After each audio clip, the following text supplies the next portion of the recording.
And you guys are ready to go?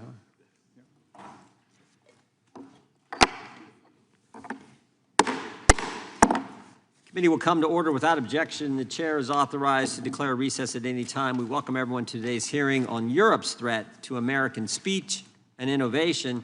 The chair now recognizes the gentleman from Alabama to lead us in the Pledge of Allegiance. I pledge allegiance to the flag of the United States of America and to the republic for which it stands, one nation, under God, indivisible, with liberty and justice for all.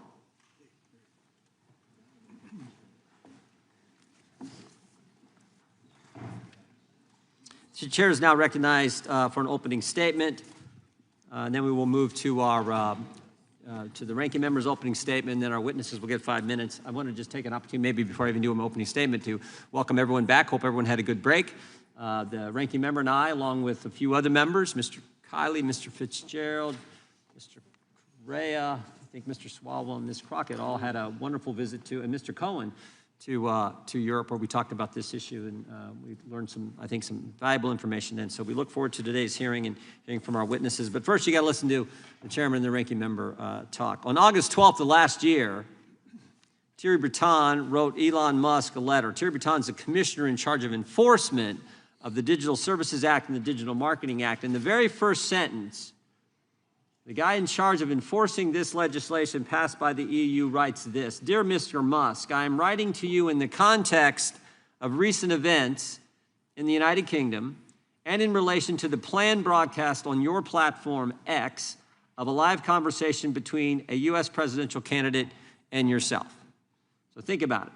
The guy in Europe in charge of enforcing a European Union law writes an American about an American company, about an American election, and he says the context for the letter, the reason for the letter, are events that are happening in the UK, a non-European Union country. That's not Europe trying to influence what happens here. I don't know what is. He goes on throughout the letter and says this: measures need to be taken to combat disinformation. He told this to Mr. Musk. We're concerned about any, quote, illegal content you may have. And he ends his letter by saying, "My services and I," very last sentence, "my services and I will be extremely vigilant to any evidence that points to breaches of the Digital Services Act and will not hesitate to make full use of our toolbox." So he ends the letter with a threat. So before the interview even takes place, he's threatening an American running an American company about an interview regarding the most important election we have, election of the President of the United States. And again, saying the reason for doing so are events that are happening in a non-European Union country, the UK. Comments about events happening in the UK. Concerned about this, quote, spillover effect. That is why we're having today's hearing. That's why we went to Europe last month, or actually in July, to study this issue. Now, here's what's interesting. Mr. Breton, after he sends this letter, this committee sent him 2 letters, and then he suddenly resigns. We asked him to come today, but he refused to come. We asked him to send written testimony. He refused to do that. We asked him to appear. He refused. He just wouldn't come. I think it's important to remember what the House Judiciary Committee did last Congress.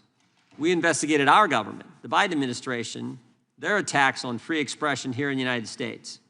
What Michael Schellenberger journalists called the censorship industrial complex. Big government, big tech, big media, big academia, all working together to censor Americans. And we learned all kinds of things in that investigation. We learned on April 27th of 2022 that the Biden administration had established a disinformation governance board. That's right, a bunch of bureaucrats going to get together and tell you what you can say, what you can tweet, what you can post, what you can read, what's misinformation, what's disinformation, and the new term they come up, what's malinformation. Thank goodness, because many of us raised concerns about that, they disbanded that disinformation governance board.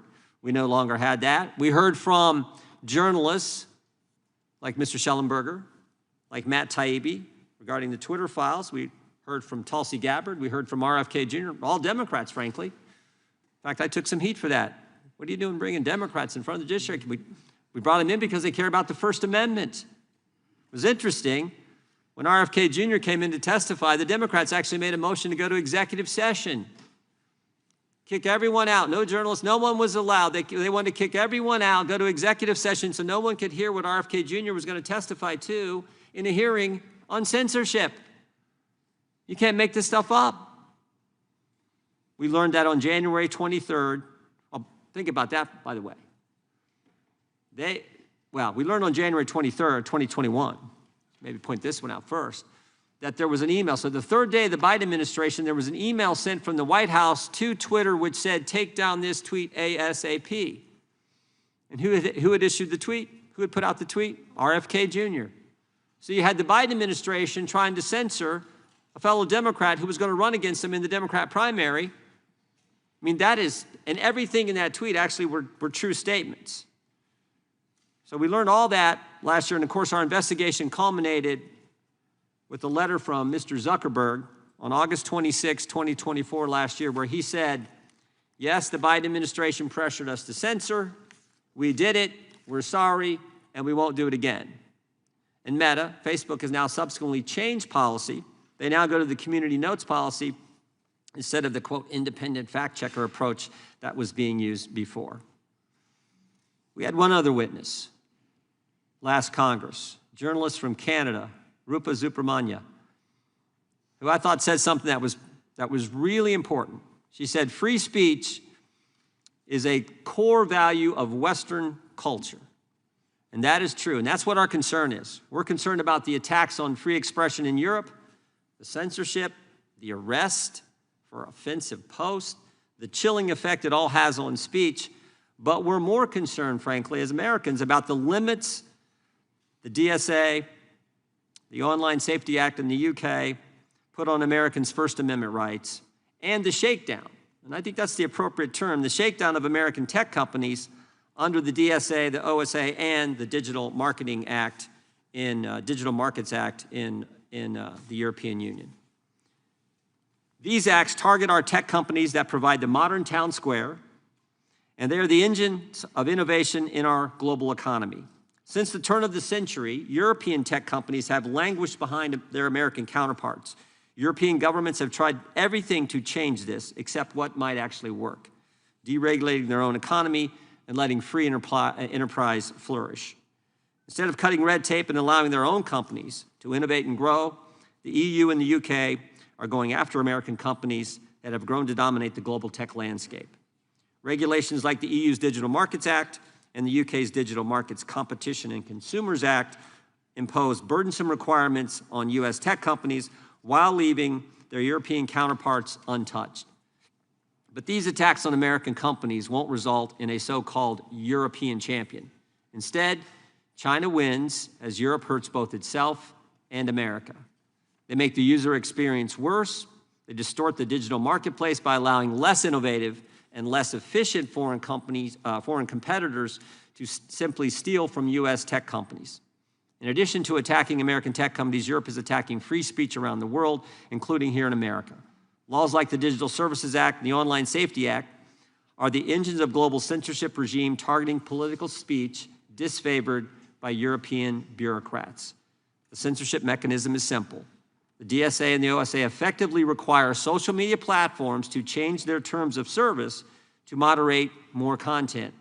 These companies have one set of standards that they apply globally because it's costly, impractical, and harmful to user privacy to change content moderation rules based on the user's location. So when platforms are forced to change their terms of service to comply with European laws, it affects what we see, what we read, what we say online here in America, infringing on Americans' First Amendment rights. And this is no accident. Even the New York Times, The Atlantic have acknowledged that these foreign censorship laws are intended to have global impact. And European actions have proven it. Again, just look at Mr. Breton's letter. Supporters say these laws make the online environment safer for children, something that we all agree with. We all want to protect kids. But censorship laws are never about disinformation or child safety or anything else. They're always about censoring criticism of the government. Social media is a relatively new technology, but censorship is as old as time. Misinformation, disinformation, hate speech labels are always used by the people in power to censor their critics. And my experience has taught me that today's misinformation is tomorrow's truth. And we have seen it time and time again. I always like to point out, everything the government told us about COVID turned out to be wrong. Everything our government told us about COVID. I'm not even talking about Europe here. Everything. They told us that the virus didn't come from a lab. Sure looks like it did. They told us it wasn't gain-of-function research done at the lab. Yes, it was. They told us it wasn't our tax money used at the lab. Yes, it was. They told us vaccines. They told us that the vaccinated can't get it. They told us the vaccinated can't transmit it. They told us masks work. They told us 6 feet social distance was based on science. And they told us this was the first virus in history where there's no such thing as natural immunity. They were 0 for 8. And yet they're going to define with some disinformation governance board what we can say, what we can tweet, what we can read, what we can post. You got to be kidding me. As RFK Jr. testified before our committee, never forgot what he said. He said, when you look at history, it is never the good guys who are for censorship. It is always the bad guys, and that's our concern. We need debate. The best way to answer bad speech, wrong speech, stupid speech, crazy speech, even hate speech is more speech. We need the First Amendment. Our committee will continue to move legislation that protects free speech from threats, including threats from abroad. And with that, I now recognize our ranking member for his opening statement. Thank you kindly, Mr. Chairman, and welcome to our witnesses. I imagine that in a hearing about threats to freedom of speech abroad, we might hear from a Russian dissident about Putin's massive violations of political freedom, or the death of Alexei Navalny in prison, or perhaps a Chinese pro-democracy activist about President Xi's attacks on free speech in Hong Kong, Tibet, Xinjiang, or the persecution trial of Jimmy Lai. Or maybe a journalist about the Saudi Crown Prince's assassination of Jamal Khashoggi, the Washington Post writer who demanded freedom from religious persecution and oppression in Saudi Arabia. But no, the dictators of the world have got nothing to fear from this hearing. The Republicans called it to attack our democratic allies in Europe. The star witness is not a human rights leader like Navalny, but a far-right, pro-Putin politician who leads the UK Reform Party, a party that has 4 members out of 650 members in the parliament.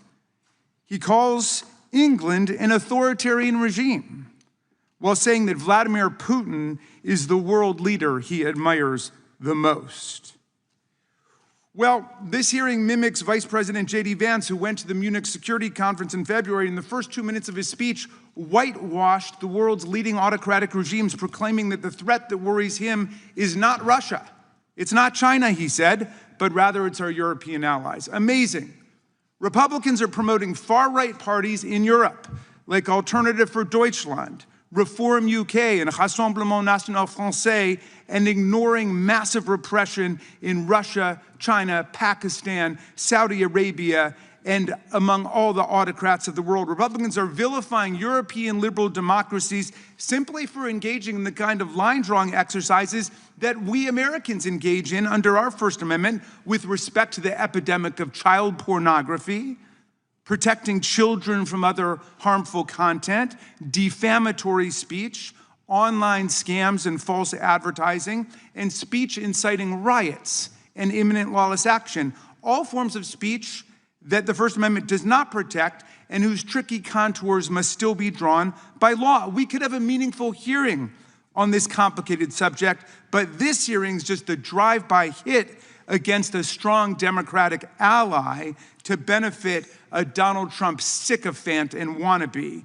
But it's even worse than this. Not only are our colleagues ignoring intensifying repression in the world's dictatorships, they're also trying to distract the world from the attack on freedom taking place right here in America every single day. Americans aren't worried about the EU or the Online Safety Act in the UK. We're not worried about white nationalists not having enough license to incite lynch mobs to set immigrants on fire in their bedrooms. Americans are worried that Donald Trump is working to rewrite and whitewash American history in our museums, our textbooks, and our national parks, to destroy PBS, NPR, and public broadcasting, to ban books in our libraries, and to censor any news stories critical of him by installing political henchmen in private broadcast rooms. Americans know that academic freedom is in danger when the administration cancels and withholds billions of dollars in scientific and medical research funding from American universities, even for urgent life-saving studies about breast cancer or heart attacks, as a way to force schools to impose government orthodoxy on curriculum, hiring, admissions, and any student and faculty speech that MAGA considers politically incorrect. Americans see Trump trying to harass, intimidate, control, and shut down the press, like ABC, CBS, NBC, NPR, and PBS. The Republican-controlled FCC essentially blackmailed media companies Skydance and Paramount into agreeing to install a spy, a monitor, a minder, I think the Brits might say, to police CBS news programs to make sure that they are being sufficiently Trumpy in giving us the news in order to get approval of a merger from FCC. Meanwhile, Trump sued 60 Minutes and CBS personally for $20 billion for the frivolous cause of action that he thought an interview with Kamala Harris was edited too favorably, and then walked away with a cool $16 million in a shakedown settlement for his library, all part of a now familiar pattern. When Trump doesn't like the news, he sues the broadcaster and unleashes the FCC on them until they pay up and agree to a government spy stationed in their office. Free speech is so much in danger in the US today that if the government tries to violate our rights, we might not even be able to find a lawyer to defend ourselves because Trump is systematically exacting retribution against law firms that represent anyone on the other side of a case against him. Look, our country loves free speech. We fight for free speech. We fought for free speech, and we know it's in danger when students who are lawfully in the United States are taken off the street and arrested without warrants by masked federal agents in unmarked cars for writing an article or attending a rally that Stephen Miller doesn't like. Free speech is in danger when visitors to our country have their social media accounts screened at the border for any criticism of Donald Trump. Free speech is in danger when To Kill a Mockingbird, The Handmaid's Tale, 1984, and The Kite Runner are banned from our schools and libraries across the country, and even families defending our freedom abroad have to fight for their kids' right to read freely in public schools run by the Department of Defense. Freedom's in danger when the administration tramples the civil service rights of hundreds of thousands of nonpartisan expert civil servants.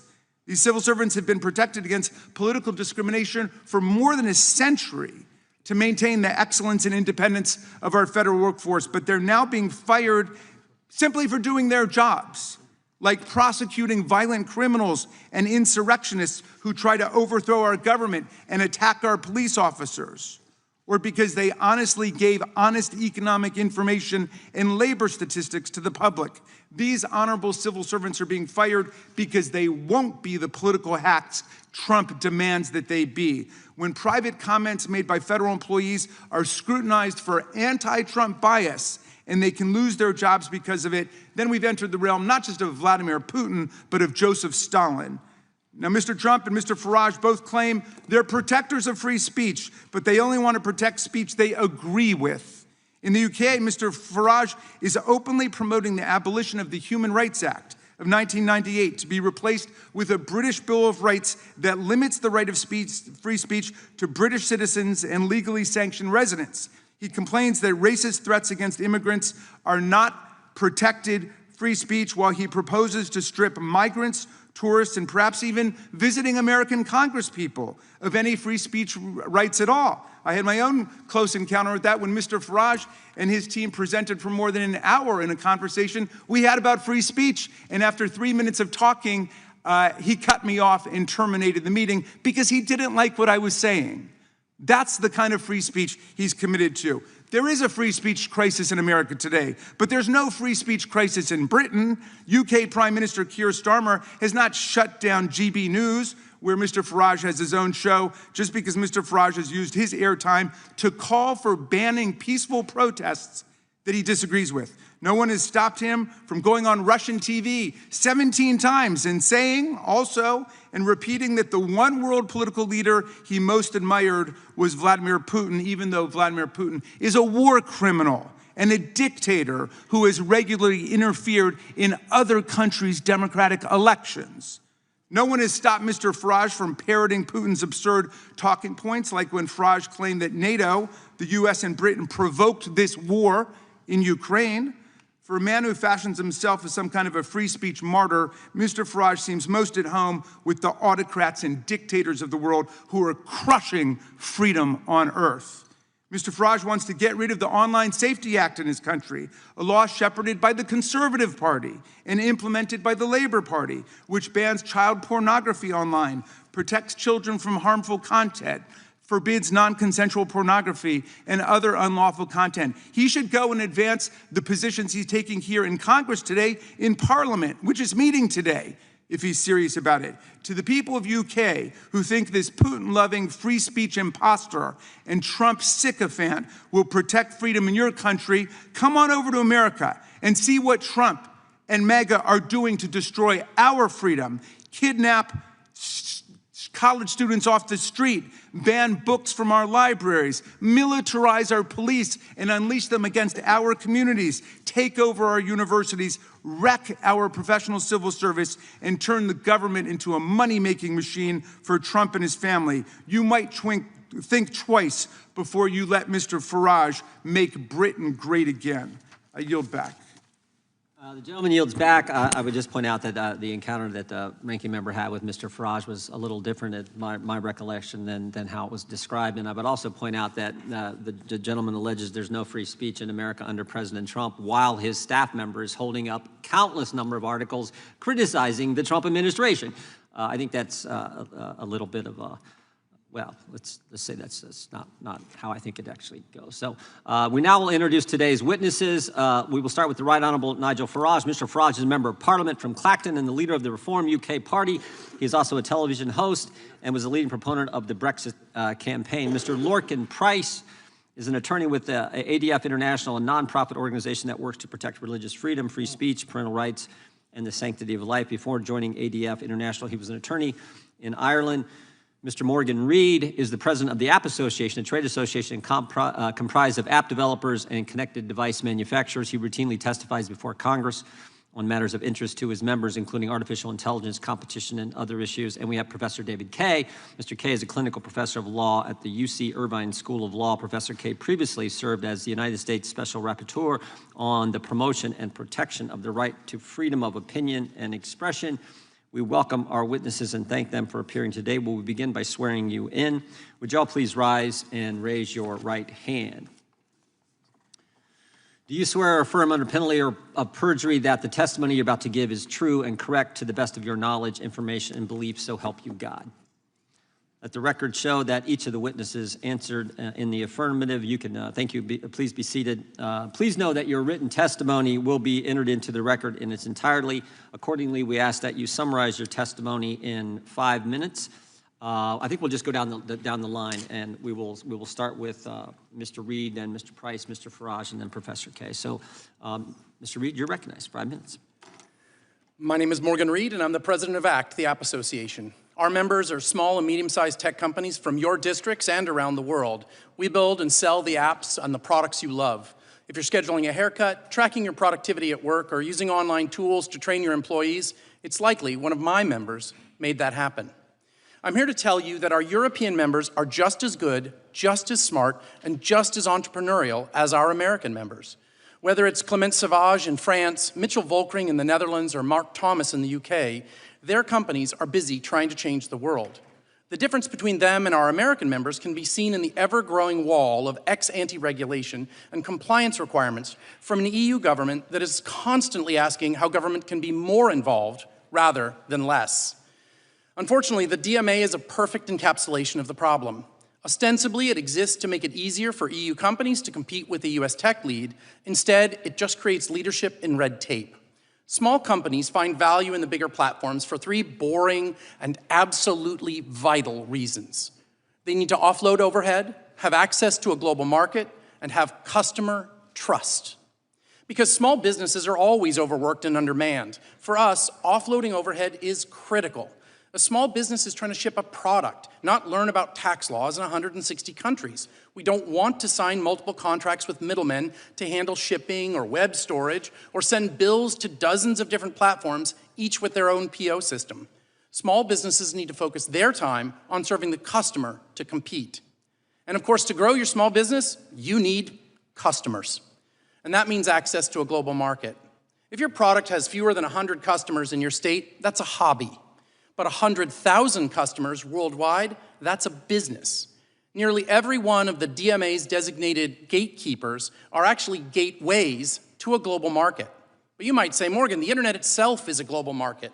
And we would agree, but the internet lacks one key characteristic: trust. Today, many of us take for granted the measures of keeping malware and other harmful content off of our devices and off of our shopping sites. But DMA threatens to change this by forcing companies to roll out the red carpet for bad actors. As a result, consumers will rationally steer away from startups and small developers they've never heard of and towards larger, more established rivals that spend millions on marketing and buy Super Bowl ads to build their brand. Don't forget who's pushing the DMA. It's companies like Spotify, Yelp, DuckDuckGo, companies you've heard of. And just in case you think I'm exaggerating, the first business to take advantage of the DMA's requirements wasn't some brilliant startup being kept down by big tech. It was an app called Hot Tub, a porn aggregator that can now be sideloaded and could even operate without parental controls. This is the most damaging aspect of the DMA. By forcing the gatekeepers to remove features or capabilities that would keep bad actors off your smartphone and out of your wallet, the DMA demands the world adopt a flea market model, where anybody with a plastic folding table and some boxes that fell off the back of the truck are given the same access to consumers as legitimate businesses. For small businesses, we want the platforms to provide us with ever-improving tools, features, and pricing models to make it attractive. We don't love the big platforms, we do business with them. Because without our products, their platforms aren't worth very much. Without their tools, our overhead goes up, our speed goes down, and trust goes out the window. If we have any ask of the platforms, it's for them to do more, not less. We want them to do more to reduce overhead, more to protect our intellectual property, and do more to maintain those trust relationships. And into this relatively straightforward business arrangement, Europe has injected regulatory walls like the Digital Markets Act, the Digital Services Act, the Online Safety Act, our old friend GDPR, and the newest edition, the AI Act. These laws aren't there to lower friction. They are, as Teresa Ribera at the European Commission puts it, focused on creating a culture of compliance. That's a quote. While an ever-thickening wall of overlapping regulations is exactly what compliance lawyers want, it's not what innovators want. It's not what small businesses want, and it's not what customers want. We ask you to reject the European regulatory culture and instead focus on a culture of opportunity and innovation. Small businesses never succeed if we can't beat the red tape. Thank you very much for your time, and I look forward to your questions. Thank you, Mr. Reed. Mr. Price, you're recognized for 5 minutes.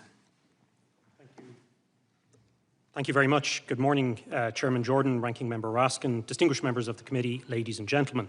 My name is Lorcan Price. I am a barrister and legal counsel for ADF International, and I'm very happy to come here today to speak to you about the perilous situation for freedom of expression in Europe and why it matters for Americans. I do this on the basis of my experience litigating in speech and religious liberty cases before the European Court of Human Rights. However, today, principally, I wish to address the Digital Services Act of the European Union. But before I do that, I'd like to set the scene briefly by telling you how bad things have become in Europe and the United Kingdom, and very much building on the remarks of the chairman. Because when I met some of the members of the committee in Europe recently, I think that there was a genuine element of surprise and disbelief about the state of affairs in Europe. I'll give you some examples. In Finland, our client, Päivi Räsänen, a member of parliament, is now in year 5 of a prosecution for simply posting a verse from scripture on Twitter. Our client Rose Doherty in Scotland, a 74-year-old grandmother, was arrested by offering to have consensual conversations for people. Adam Smith-Connor, an army veteran, was prosecuted for praying silently in his head in England. And just yesterday, you'll have seen that the UK police arrested a comedian and fellow Irishman, Graham Linehan, a person I know well, for tweets about gender ideology. German pensioners are having their homes raided and are being prosecuted for insulting politicians. Indeed, one member of the Green Party in Germany has over 700 criminal complaints outstanding for insult. What's happening in Europe is, as Vice President Vance said on St. Valentine's Day in Munich, a serious retreat from a fundamental value, that of free speech.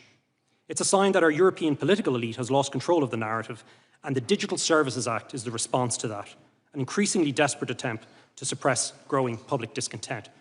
Why should this matter for Americans? Why should you be concerned? Because of the worldwide reach of European law, the so-called Brussels effect changes regulation in every area that the European Union chooses to regulate. And now they've entered the business of regulating speech. And they're very proud of the so-called Brussels effect when you ask them about it. This new EU law is essentially an anti-speech law. And when you read the case law of the European Court of Justice, statements from senior officials, and the provisions of the Digital Services Act, you can see everything is there to create a digital censorship industrial complex. We see a whole structure of trusted flaggers, codes of conduct on so-called hate speech and misinformation, content moderation for so-called systemic risks. Much of this is hidden in bland technocratic language in the DSA, and our written submissions go into some of the problems associated with it. But it constitutes nothing more than an attempt to bring Brussels regulation of speech onto a global stage. Furthermore, when the European Union is now negotiating trade deals, including with your neighbours to the north in Canada, they insist that the Digital Services Act is part of that. So it's very clearly a global intent. It means that the European Union will set the global standard when it comes to speech. And because of the laws that I just outlined in Europe, the type of prosecutions we're seeing, it's an extremely low standard. It draws, I would suggest to you, a digital curtain where once there was an iron curtain. And US companies bear the brunt disproportionately of this. They're hijacked by the DSA to become essentially the EU's global censorship police, whether they like it or not. The DSA contains expansive powers of investigation, huge compliance costs, and crippling fines if they're found to be non-compliant for removing so-called illegal content. Indeed, I commend your committee's report recently on showing the bias at the heart of the system. As we speak, companies are having to make a decision, an invidious decision between whether or not they defend German pensioners criticising politicians or they comply with the European Commission and with national laws. We know from COVID censorship which is the most likely route they take. Compliance is easier and cheaper, but it is not good for speech. Indeed, yesterday I was just informed by a senior lawyer for a major US company that the Germans are prosecuting a 14-year-old boy for a mild online post. They want the identity of another post outside Germany, and they've launched criminal proceedings against US employees of this company for refusing to pass over the identity information. That's the attitude we're dealing with. We've seen it from Thierry Breton, from others in the European Commission. They want this censorship power and they want it globally. The digital square is one of the great gifts from the United States to the world. It has been transformative for our political discussion. But the EU wants to make itself the sheriff of the square, and it's armed itself with powerful tools. And there are more to come, unfortunately, including the Democracy Shield. I agree with Ranking Member Raskin that it is sad when close allies and democracies do this kind of thing, and we must call them out for it. We must take a stand against this new censorship wave. Democracy requires free speech. I'm looking forward to our discussion and any questions you may have. Thank you, Mr. Price. The Right Honourable Member of Parliament, Mr. Farage, is recognised. Well, thank you very much indeed. Good morning, everybody. Thank you, Chairman Jordan, for inviting me here today. And it turns out, with news in the last 48 hours, to have been really rather timely. I'm delighted to reacquaint with the charming Mr. Raskin. That was delightful testimony you gave me earlier on with your speech. But hey, that's fine. You can say what you like. I don't care. Because that's what free speech is. And in a sense, this has all been going wrong now for a couple of decades. We've kind of forgotten the Voltairean principles that we'll fight and defend to the death your right to say something that we fundamentally disagree with. That is the absolute foundation, if you think about it, of free speech, of democracy, of living in freedom. It's kind of why we fought 2 world wars at massive, massive cost to defend that very principle for ourselves and for many, many others around the country. And I first became worried about all this with cancel culture. You know, the idea that we can't have this speaker go to a university because some people might be offended by what he or she have to say.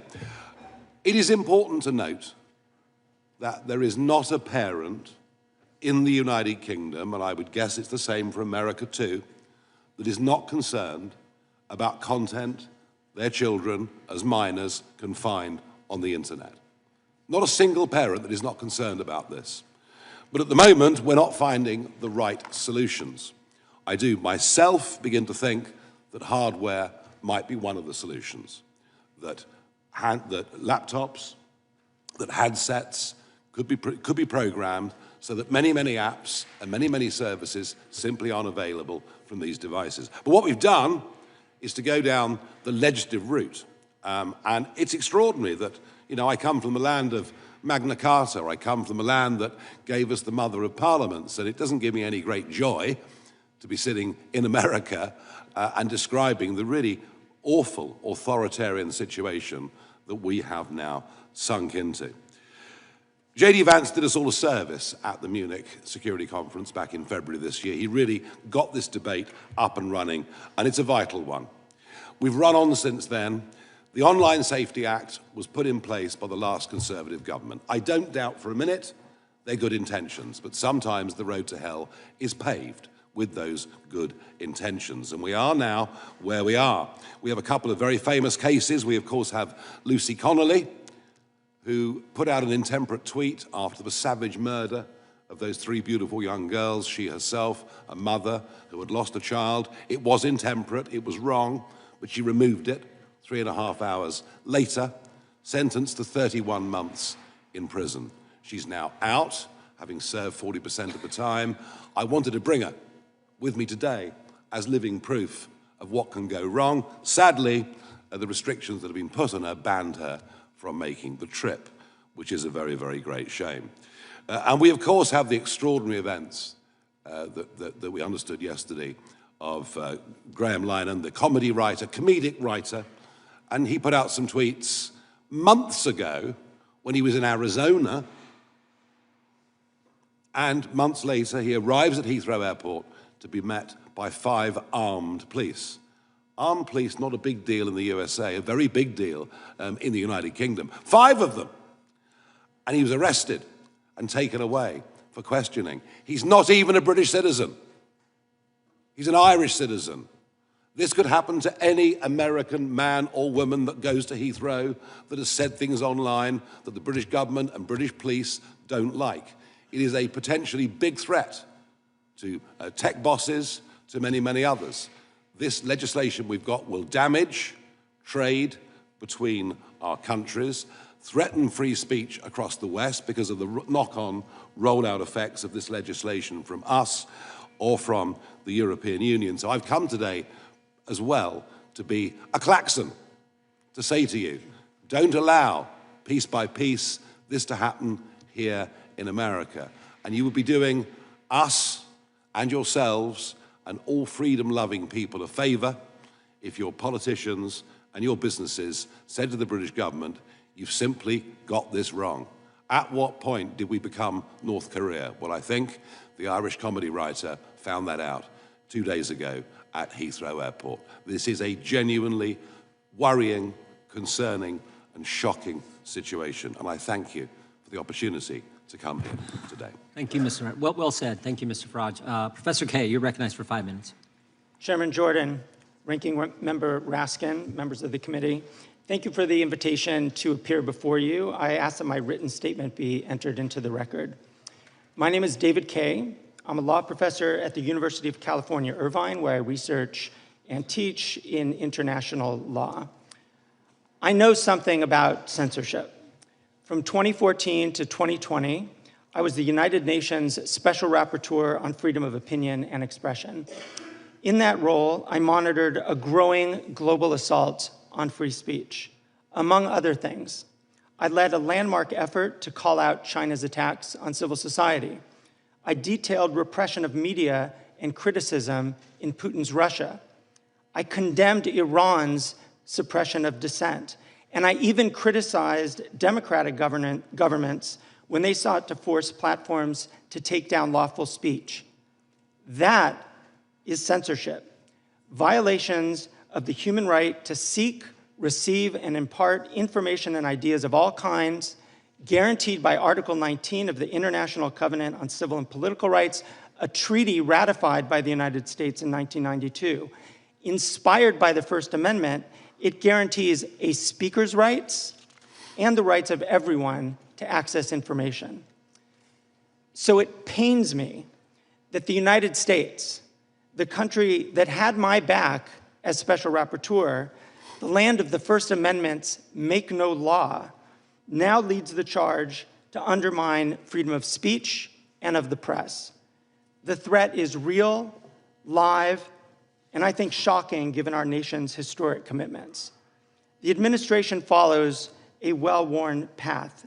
A few examples. The silencing of scientists and public health officials. Just last week, the head of the CDC was fired because she would not agree to change her conclusions about vaccines. The administration has scrubbed websites that doctors and parents use to make decisions. Censoring and punishing speech of visitors. In visa interviews and at the border, there are increasing reports of officers screening visitors according to their social media activity or detaining and deporting based on speech and op-eds.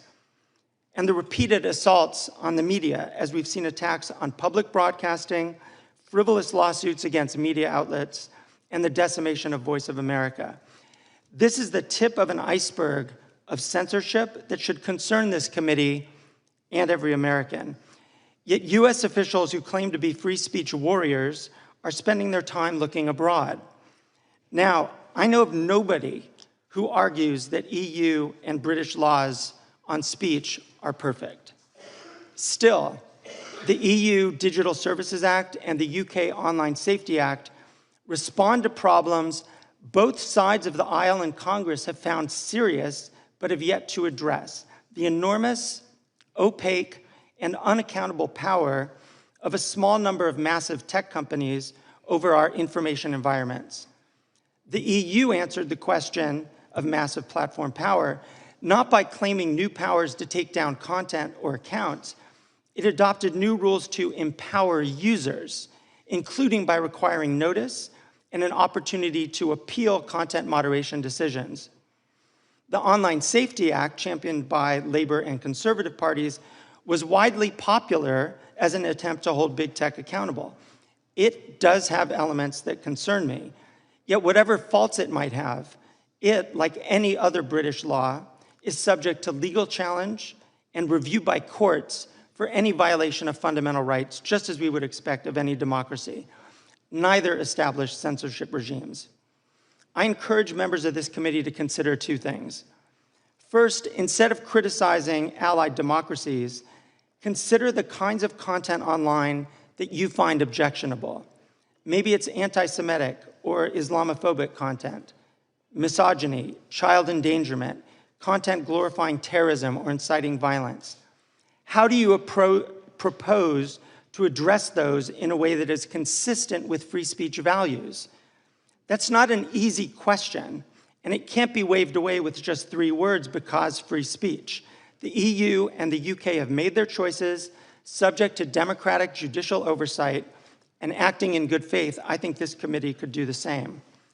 Second, this committee has the obligation to protect Americans' freedom of expression here at home. The administration is putting freedom of expression under direct attack, and I think oversight and constraint from this committee would make quite a bit of sense. That, I would respectfully submit, is the real threat to American speech and innovation, and I look forward to your questions. Thank you. Thank you, Professor. The chair, we'll now proceed under the 5-minute rule. The chair now recognizes the chairman of the subcommittee, Mr. Fitzgerald. Thank you, Chairman Jordan. Well, one of the things we found out on our trip through Europe was that the U.S. innovates, China duplicates, and now the EU regulates. Mr. Reid, I have a question for you first. Reports estimate that complying with the EU's Digital Markets Act, the DMA, could cost American companies up to $1 billion every single year. That's not just a number on a page. Those costs ultimately fall on American workers, who will see fewer jobs, on consumers, who will face higher prices and fewer choices, and on entrepreneurs, who will have a harder time competing against subsidized foreign rivals. Mr. Reid, is it correct that these compliance costs affect our economy? And what does it mean for America if Europe is allowed to impose these kind of costs on U.S. innovation? The short answer is yes, absolutely. The more detailed answer is that unfortunately that Europe has taken an ex-ante approach to regulation. The United States has always done well with an ex post. As a small business entrepreneur, I actually want fraud to be gone after. I want deceptive practices to be reduced. But unfortunately, what we see in the EU is an ex-ante process that ups my compliance requirements without actually giving customers the certainty of the result. So it's absolutely raising costs, and for American developers, we see one of the largest problems is how do you get to those European customers if the first tranche you hit is paying a compliance lawyer to meet all of these tests?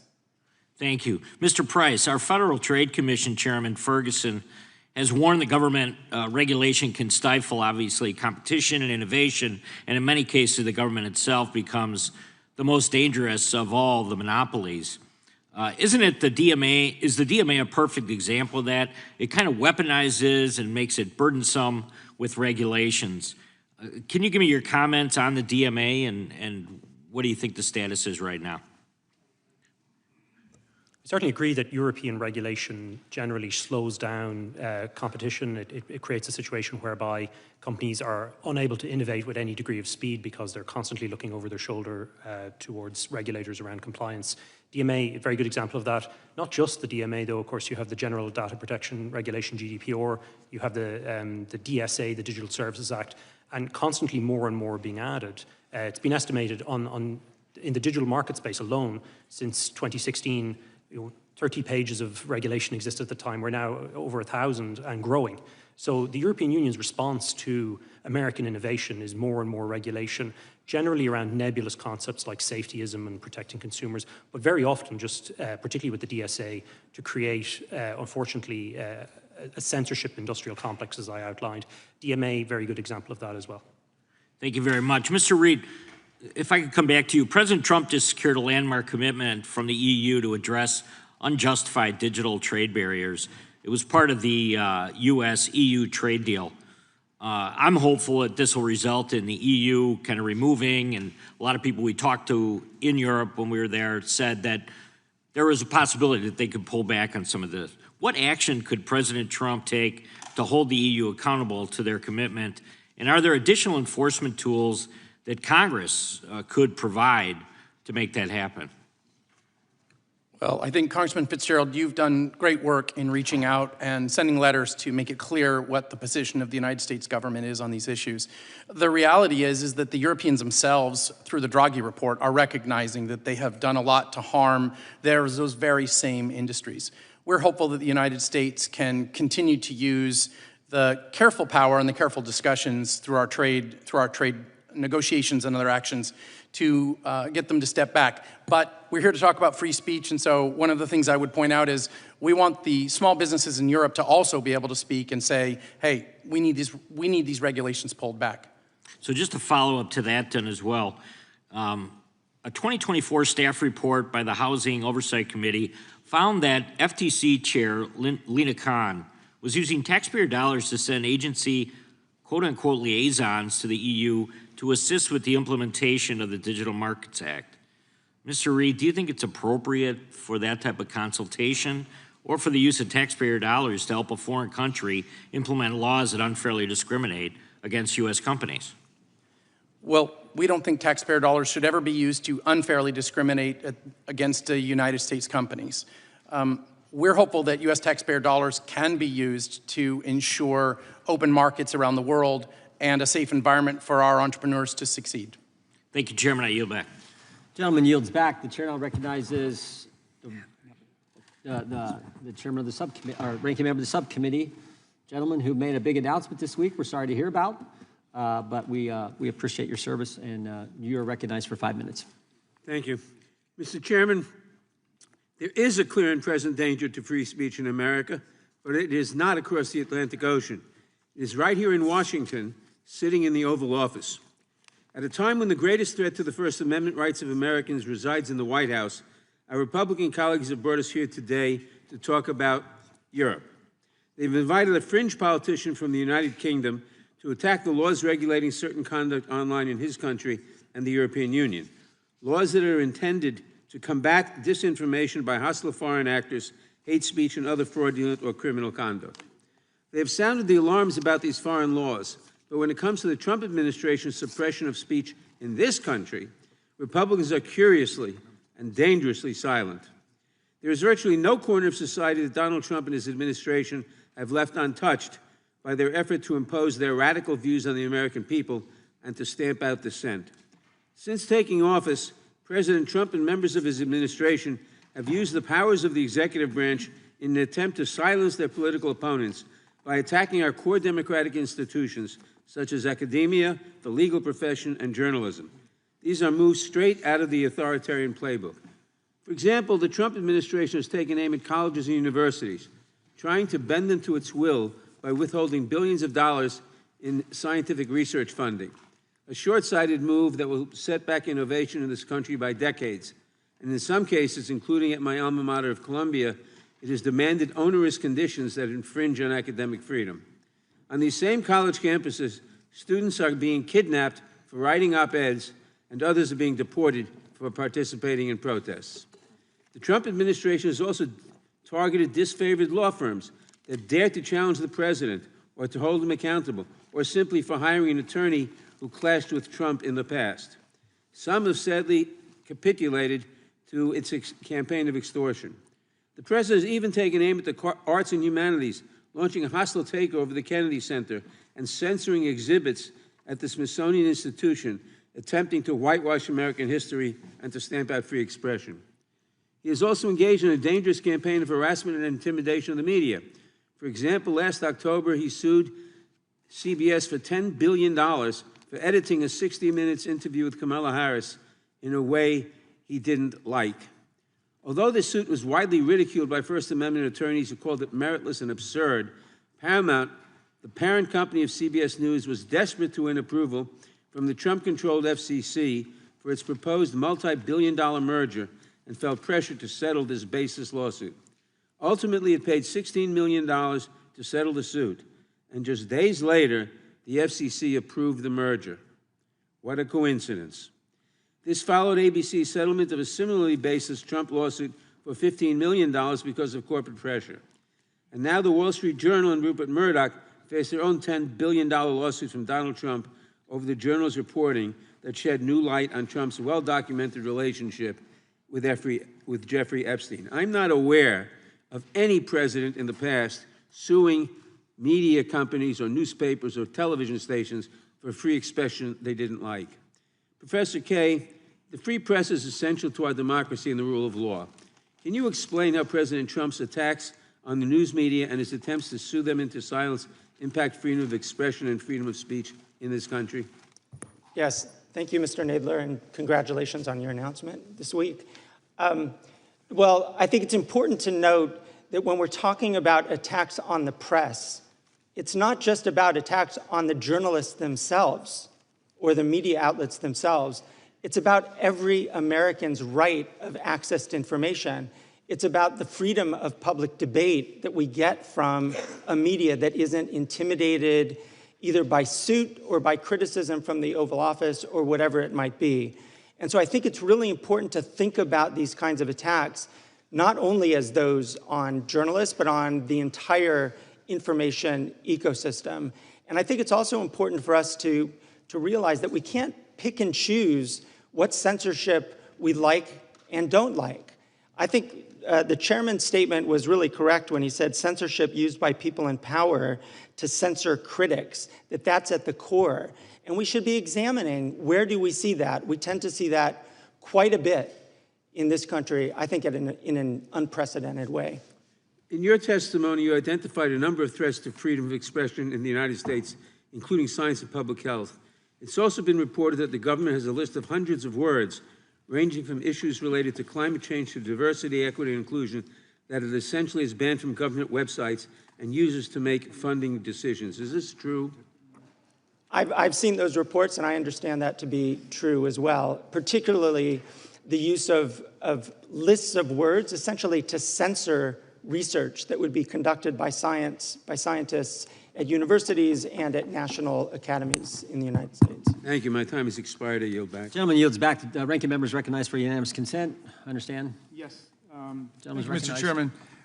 This is a minority fact sheet about the majority's report on the Digital Services Act. Well, we'll look forward to reading that. Without objection.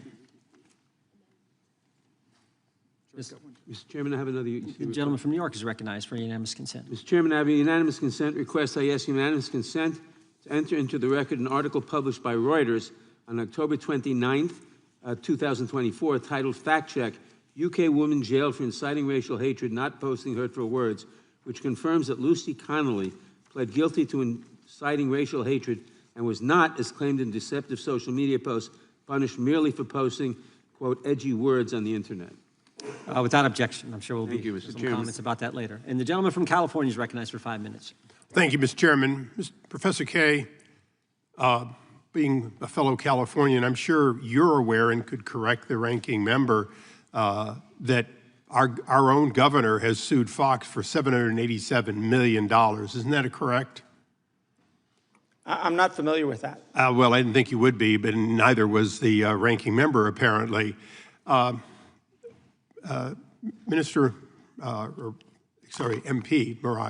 Farage, do you have the equivalent of what the Professor Kaye was talking about, which is the Article 19? You're a signatory to that international convention, if you will, on free speech. Do you feel that it is being observed in the UK? Maybe a signatory to it, and we may. And the Prime Minister, today in the House of Commons was talking about free speech, and indeed when President Trump was with him in Scotland the other day, he talked about our proud history of free speech, but what people say and what they do are two very different things. And the argument is that the Online Safety Act, I'll repeat what I said earlier, may have been designed by the Tories with the best of intentions, but has turned out to be the sledgehammer that misses the nut. It's not protecting kids, and it is damaging. So now, going back to the United States, you don't have a constitutional framework that is the equivalent of ours in that you have no First Amendment absolute guarantee. Is that correct?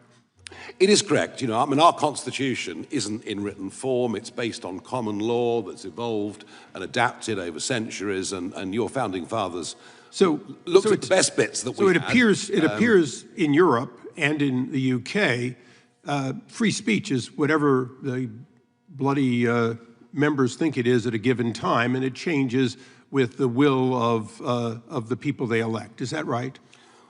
Yes, but I don't think at any point we've really had a proper debate about infringements of free speech until COVID.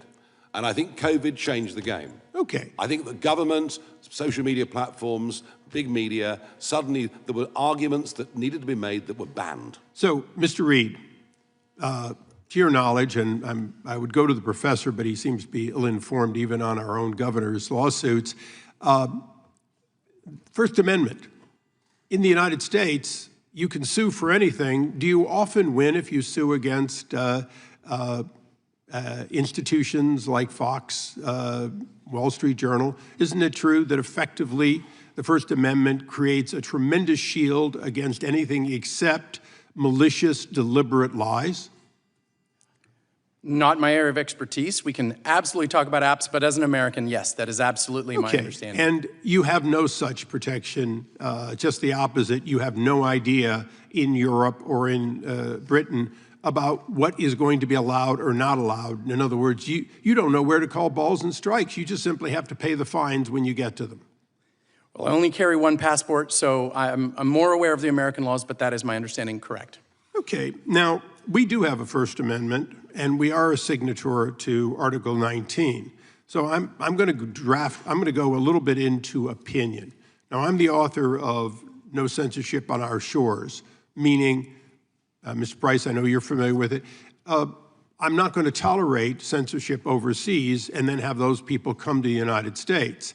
Now, Professor Kaye may object to the idea that I'm not going to let people who have been involved in censorship come into the United States because I think it's unacceptable to get away with that overseas. But let's be reciprocal for a moment for Mr. Reed and for everyone. If we're seeing Europe and the UK and other countries stifle what we are guaranteed in the U.S., and particularly arrest somebody for what they said while on U.S. soils, Shouldn't this administration be just as strong and reciprocal that we will not tolerate that activity even off our shores? And isn't that ultimately what the United States must make available to the world, essentially guarantee the First Amendment to anyone, anywhere, if they want to do business with the United States? Mr. Price. The leadership of the United States on this issue has been transformative for the discussion in Europe. And from the President, Secretary Rubio, and the Vice President, they have transformed the issue, and I hope more comes. So, to the fringe parliamentarian, as you were called, and probably the future Prime Minister, what say you? Yes, for Mr. Nadler's benefit, it's a very big fringe, and we're doing rather well, but there we are. Look, you know, if you were to follow, Mr. Eisler, the logic of your argument, that you were to ban people from entering America who would pass legislation that was prejudicial against American companies or American citizens and would threaten them with potential arrest if they came across the other side of the pond. I think the practical difficulty with that is you'd have to ban the British government, the entire Labour Party. So I'm not sure in practical terms that it works, but I understand the sentiment. Thank you. I yield back. Gentleman yields back. The gentlelady from California is recognized for 5 minutes. Thank you, Mr. Chairman. Let me be clear. I am not here to defend the European laws, and I've often criticized the approach of European countries to internet-related issues. It's really generally wrong-headed. But I don't really think that's the point of this hearing. I think the real threat to the First Amendment isn't coming from Europe. It's coming from Republican-led states that have introduced bills to close the open internet, and most of all, from Donald Trump, who's actively trampling free speech here at home. I think it's rather absurd for this committee to spend our time criticizing laws we have no jurisdiction over while ignoring the countless ways the Trump administration is tearing up the First Amendment.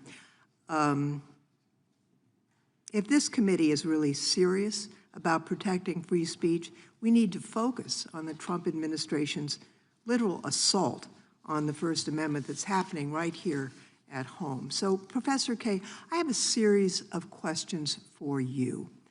Do you think that arresting international students for being critical of U.S. foreign policy is an attack on the First Amendment?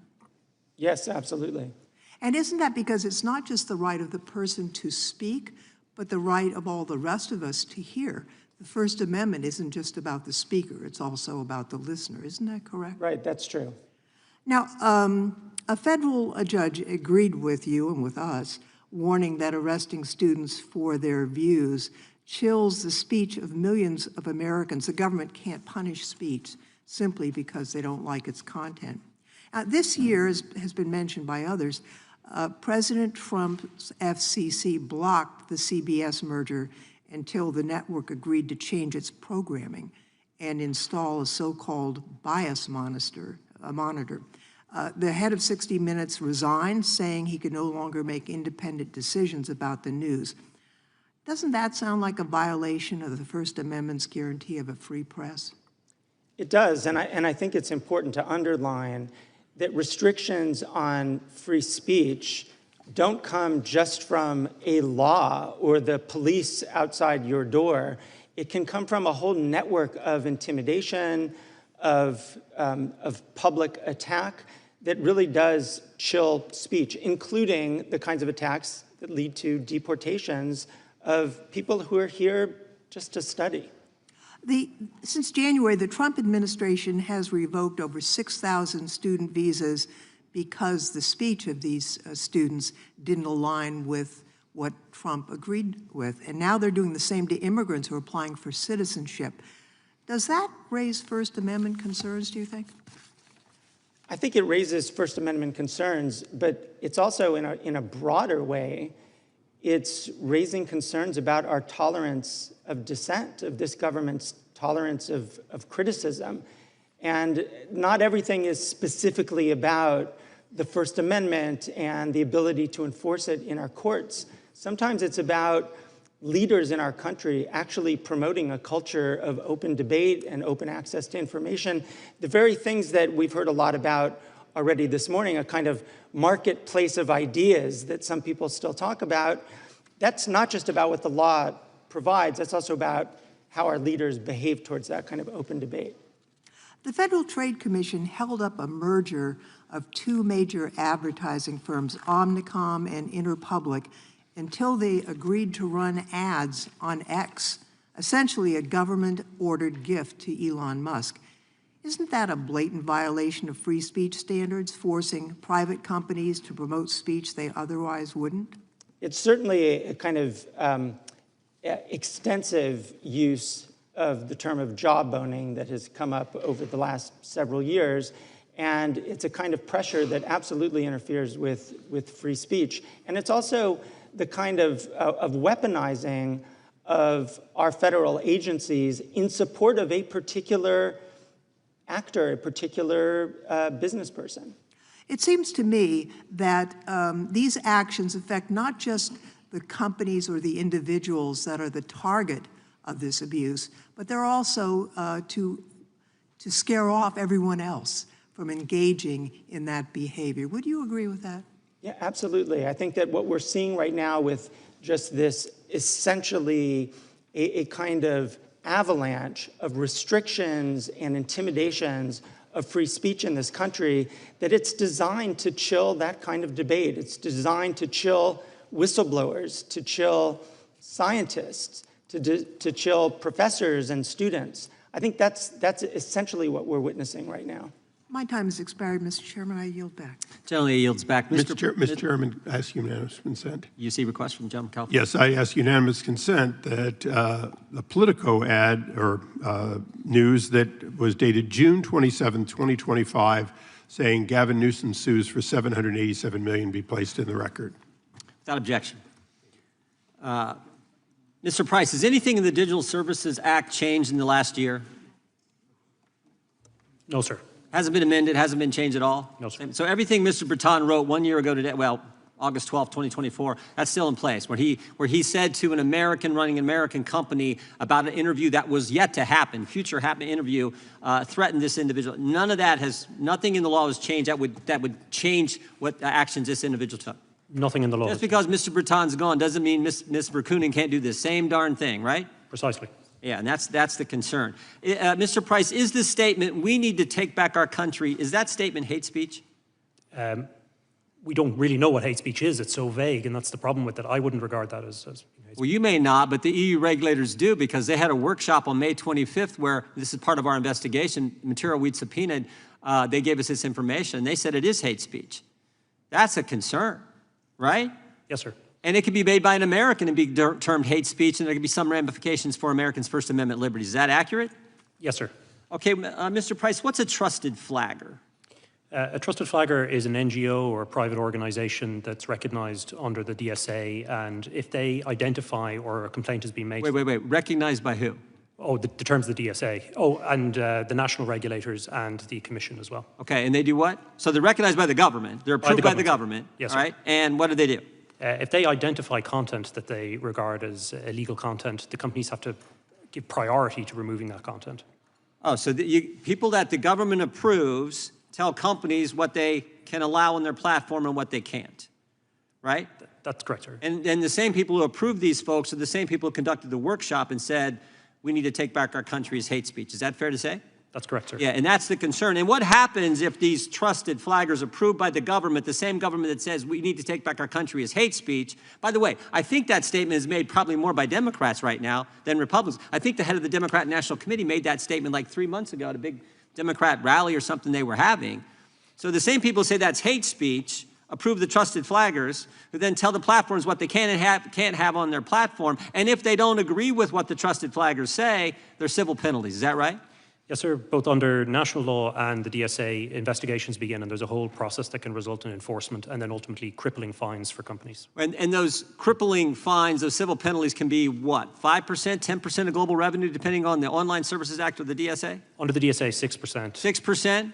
Wow, that's a lot of money because these are big companies, right? Yes, sir. Now, Mr. Farage, it's not just civil penalties, though. And this is where it gets really scary. Because my understanding is there's criminal penalties, and I think in 2023 in the United Kingdom, there were 12,183 arrests for offensive posts. 12,000 people arrested for things they posted online that some trusted flagger approved by the government, the same government that says what's being said at the Democrat National Committee, we need to take back our country, is hate speech. That's a scary scenario. Is that right? Yeah, they're massive statistics, and I mean, some of it comes under non-crime hate incidents. So you've said something on social media, someone's taken objection, and you get the knock at the door from the police sort of warning you that if you do this again, something may happen. And this has now been broadened out. I mean, Mr. Price made the point, what is hate speech? How do you define hate speech? And that's the problem, isn't it, with all of these laws, Yep. that we finish up in a position where local police forces, etc., have to choose their own interpretations. I think, again, as I said to you earlier, the timing of this hearing today is perfect because the head of the Metropolitan Police, who arrested Graham Lennon at Heathrow Airport, Yeah. he's thrown the ball back now to the British Home Secretary and the government to say, please tell us, what is this law intended? What are we supposed as the police to do? So yeah. I think we're going to have a much more rapid debate about this. But my worry is it may get worse, if I may quickly. Yep. Because the Labour government now are intending to pass a law that has a definition of Islamophobia. They're intending to put that into law. And that effectively will mean that criticism of a religion, mocking of a religion, would become an offence. And that's totally against everything. Well, because we've always given the Pope a hard time. Yeah. We've always given the Archbishop of Canterbury a hard time.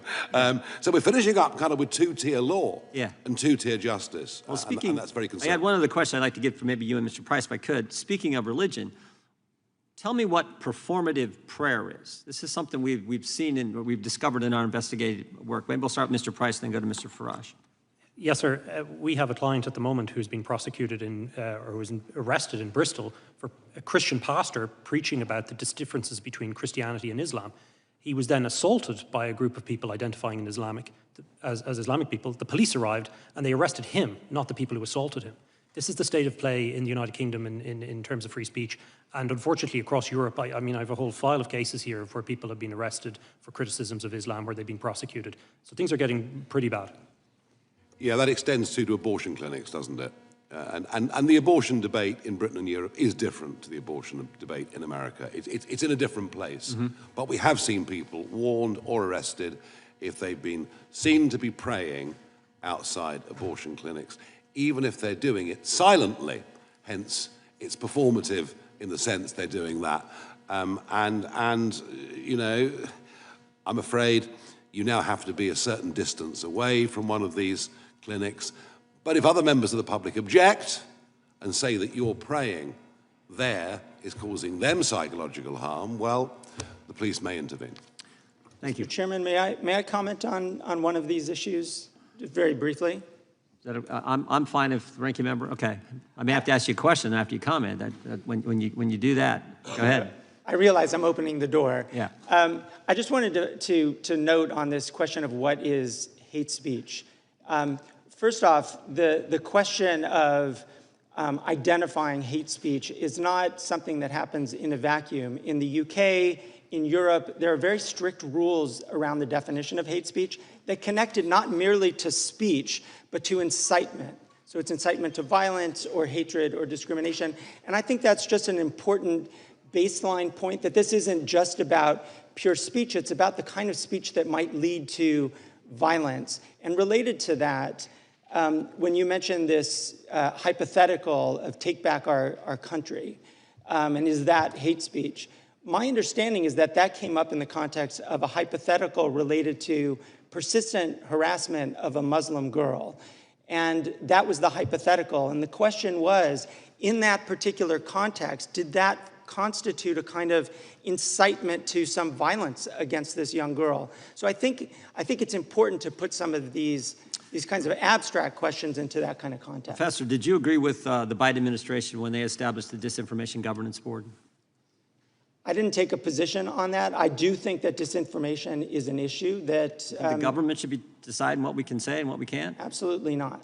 Okay, well, that's good to know. I'll give the ranking member a little extra time if he so desires. With that, I'll recognize the gentleman from Tennessee. Thank you, Mr. Chair.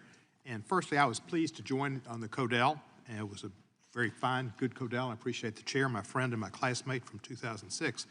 One of the things I found most heartening about the Codell, we had a tour of Parliament, and along with us were two conservative members who were, I think they were either in the House of Lords, maybe one was in the Lords and one was in the House of Commons, but they talked to us about Magna Carta and about how it's the basis of our laws, and there was a copy there and copies here and there and whatever, but how precious the Magna Carta is. And they suggested to us that a legislator, this was in the House of Lords where he spoke, that a legislator is not somebody who votes. A legislator's job is not just to vote. A legislator's job is to stand up to an out-of-control executive. Very telling for British Parliament members to instruct us on what we should be doing, and I thank him for that. I'm a strong supporter of free speech and always have been, but I find this hearing a bit disingenuous because of the problems we have here in America. Free speech includes the speech of those with whom we disagree, people who say vile things, and in my case, I say I find racist and anti-Semitic and Islamophobic type speech is something I find foul, but it's protected by free speech and offensive speech as well. That does not mean that there aren't limitations, however, and speech can be harmful, dangerous, and infringe on other people's rights. It isn't a free-for-all, though. And the U.S. in our First Amendment does not have a monopoly on what constitutes free speech. There is speech protected by the First Amendment, like corporate political donations, which I think is misplaced and misapplied. And there are times when our legal system itself suppresses disfavored speech. I passed the Speech Act in the 111th Congress. I think Mr. Issa was my co-sponsor, and it dealt with the fact that Britain is a favored nation for defamation actions, and it's easy to get a defamation judgment there. We would not allow those judgments to be recognized here in our country under the Speech Act if the activities that took place did not conform to our laws on free speech. And I would think Mr. Farage could try to look at changing their laws on defamation and contour more to what we see in the First Amendment, and that might be good for the people in England. Two of my good friends, most revered friends, were from England, London, Christopher Hitchens and Sir Bill Browder. And they've written books, and they could be subject to such laws as well. But work on protecting your English authors. From Shakespeare on, they've been pretty good. We used to be bipartisan in these efforts to look out for free speech, but President Trump has taken on free speech in ways that would never have been thought about. And I think Mr. Lofgren brought some points to Professor Kay. And it's not just laws, it's autocratic actions as well. President Trump, as Mr. Dalio said clearly, but so many other people have said it, felt it, is bringing us on the verge of an autocratic state. And his actions in trying to bring law firms to their knees, colleges to their knees, federal employees, students, et cetera, is anti-free speech, anti-opportunity, and fear for themselves and their futures if they speak out. Even Congress people could be subject in the future, I'm sure, with some of the ways we're seeing this Justice Department act with questions about their speech. Our president has sued every broadcasting company almost, and they've gone after CNN, they've gone after NBC, and they pick some of these fringe people to pick on the Ukrainian president about his attire. It's bizarre what's going on in our country, and I'm concerned. They try to silence and shake down those who don't conform to whatever the president thinks.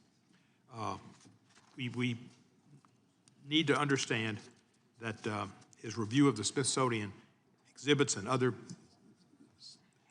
African American Museum and saying there was too much emphasis on how bad slavery was. I don't know how you could find anything good about slavery, and Edwin Starr, who's a singer, would tell you slavery, like war, there's absolutely nothing good about it. So we shouldn't be trying to. Professor Kay, how would you compare, from your expertise, how we evaluate and compare with relative states of freedom of expression written in the United States? Where do you see the comparisons? Well, I think right now we're at a very dismal place in the United States, but I do think that it's also worth thinking a bit about some of the issues that Mr. Farage raised. So, for example, he mentioned the issue of a law against Islamophobia, but there's also a lot of discussion about laws against anti-Semitism and against other attacks on people on their status, on the basis of their religion and so forth. Those are actually valuable conversations to have. But you can't just sort of pick and choose which censorship or which restrictions are okay and which are not. You really need to have a general view as to what's appropriate. And I think, again, the chairman's point about censorship being a focus on criticism is the appropriate one. And to the extent that we can make that comparison, which country is really doing more, or which countries are really doing more to tamp down, to silence critics, that's the harm to our democracy. And right now I see that more in the United States than I see in Europe or the UK. Thank you, I'm a gentleman, Professor. Mr. Barber. And I'd just like to say to you, welcome.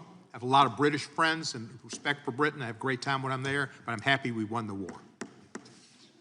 The gentleman yields back. Gentleman from Arizona is recognized. Thank you, Mr. Chairman. The statement that Trump is bringing us to the edge of being an autocratic state in and of itself disproves the premise of that statement. Think about that. It's absurd. Under the First Amendment, the general proposition is that government should not be regulating the content of its citizens' speech. You have the opposing idea that it's the responsibility of government to decide not only what its citizens should think, but what content they are allowed to see and engage with. To some, the reality of the government regulation of speech may sound like it's a distant, authoritarian notion that won't come to the United States of America, but I would ask you to just think back again. I'm reminded of Orwell's 1984. Think of the memory hole that people are trying to memory hole right now, some even on this panel, sir, who don't want you to realize how bad a government can be when it attempts to censor right here in the United States. For instance, President Obama, this is from an article I'd asked unanimous consent. President Obama has been the most aggressive administration in history, not only going after whistleblowers, but after pursuing reporters who write their stories. How about this one, the Biden legacy? How about this whole stack, and I'll put these in just a second. It's convenient to memory hole what the Biden administration did, what they did to suppress dissent and contrary opinion. I'll get into that in a second. The actions of European governments show that the type of censorship by government is not only possible, but very much doable. Under the guise of public safety, government officials in Europe have suppressed and arrested individuals who have simply engaged in political speech that is arbitrarily deemed to be unspeakable by the government. This kind of regime doesn't just appear on the scene, though. It takes time to develop. And we've seen it here, and that's why I'm taking this opportunity to remind you that FISA must be reformed. FISA must be reformed. So, Mr. Price, you alluded to this, and so I have this document right here that compares the GDP growth of EU versus the US 1998 to 2023. And the US has grown about 87%, almost 90%. The EU has increased its GDP by about 13%. So you have almost a 6x variable there.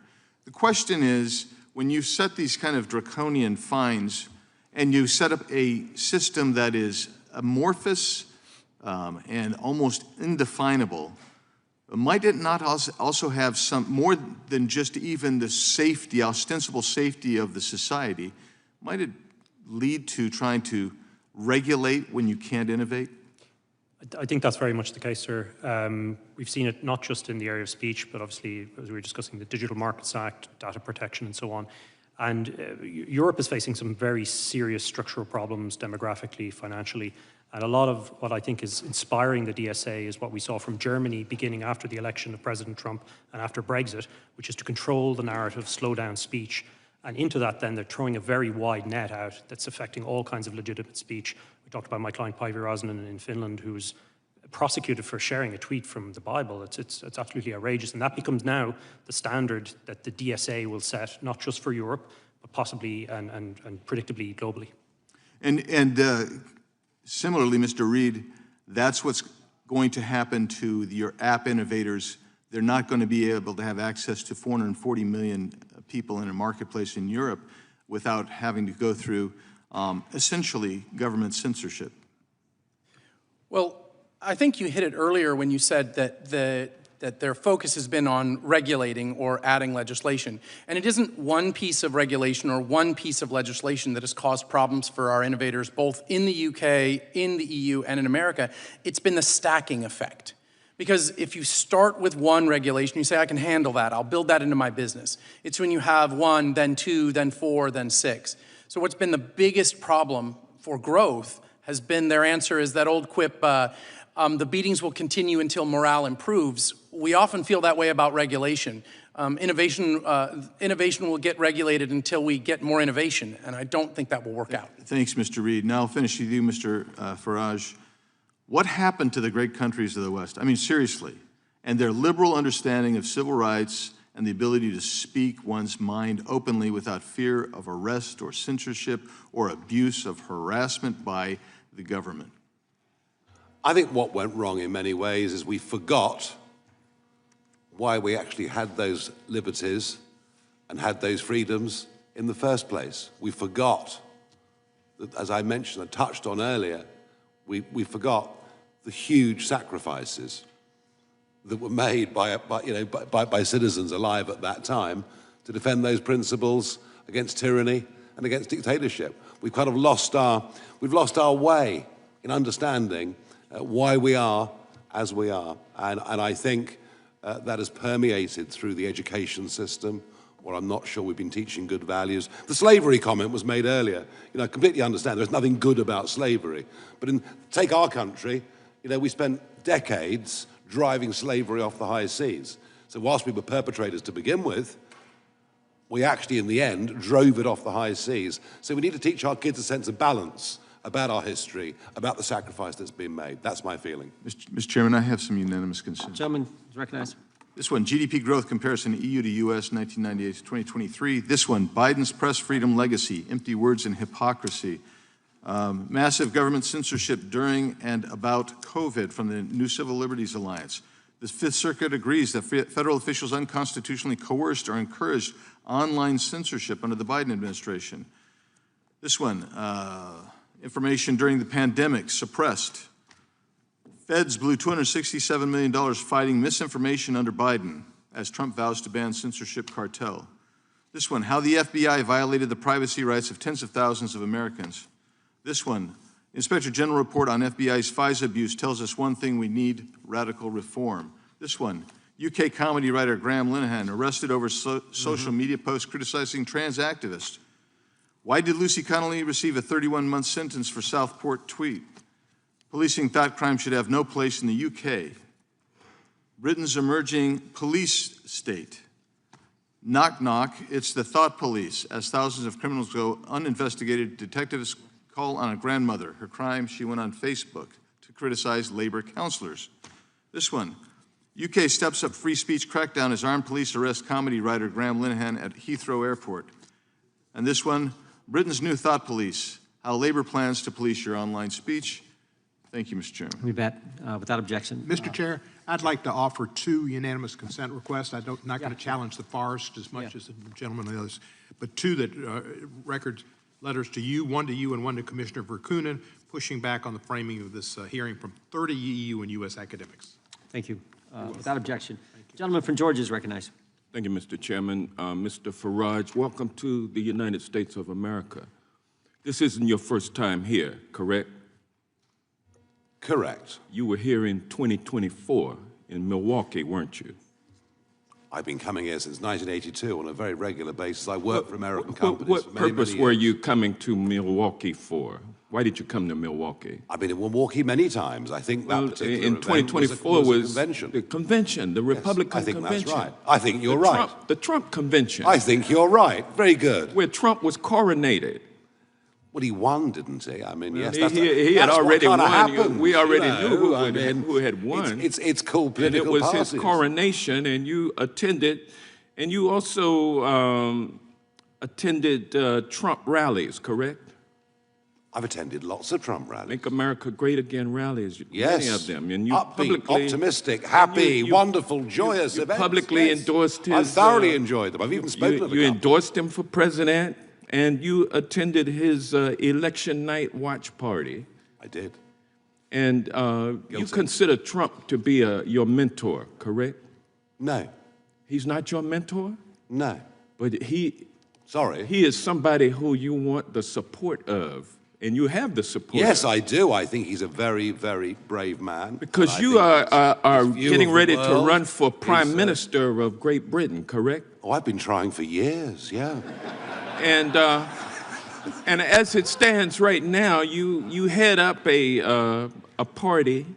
How many seats in the Parliament are there? 651, if you include the Speaker, that is. 650. Yes. And how many are a part? How many seats does your party hold? How many seats do the opinion polls say we're going to get next time? Is that your No, question? I mean, I the see. numbers don't lie. You only have 4 seats, right? I'm afraid so, yes. And so you are indeed the leader of a fringe party. Oh, I'm a fringe, all right. Don't worry about that. Yes, absolutely. Everything I've ever done. And as a fringe party leader seeking to run for Prime Minister of Great Britain, you need a lot of money in order to blow up like the MAGA movement has blown up. What you need is a message of truth and a message of hope. And Well, you need money also, right? Money's helpful, but it's not the primary thing you need. So the first thing that came out of the chair's mouth this morning during his opening statement had to do with Elon Musk. Yeah. And you're carrying water for Elon Musk today, aren't you?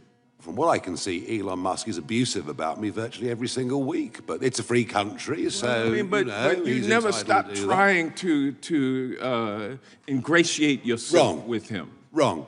Well, I mean, wrong. You are familiar with the fact. Wrong. I have. You are familiar with the I've fact, had Mr. Farage, I have had a public fallout with Elon Musk. that Donald Trump's campaign benefited to the extent of $250 million from Elon Musk.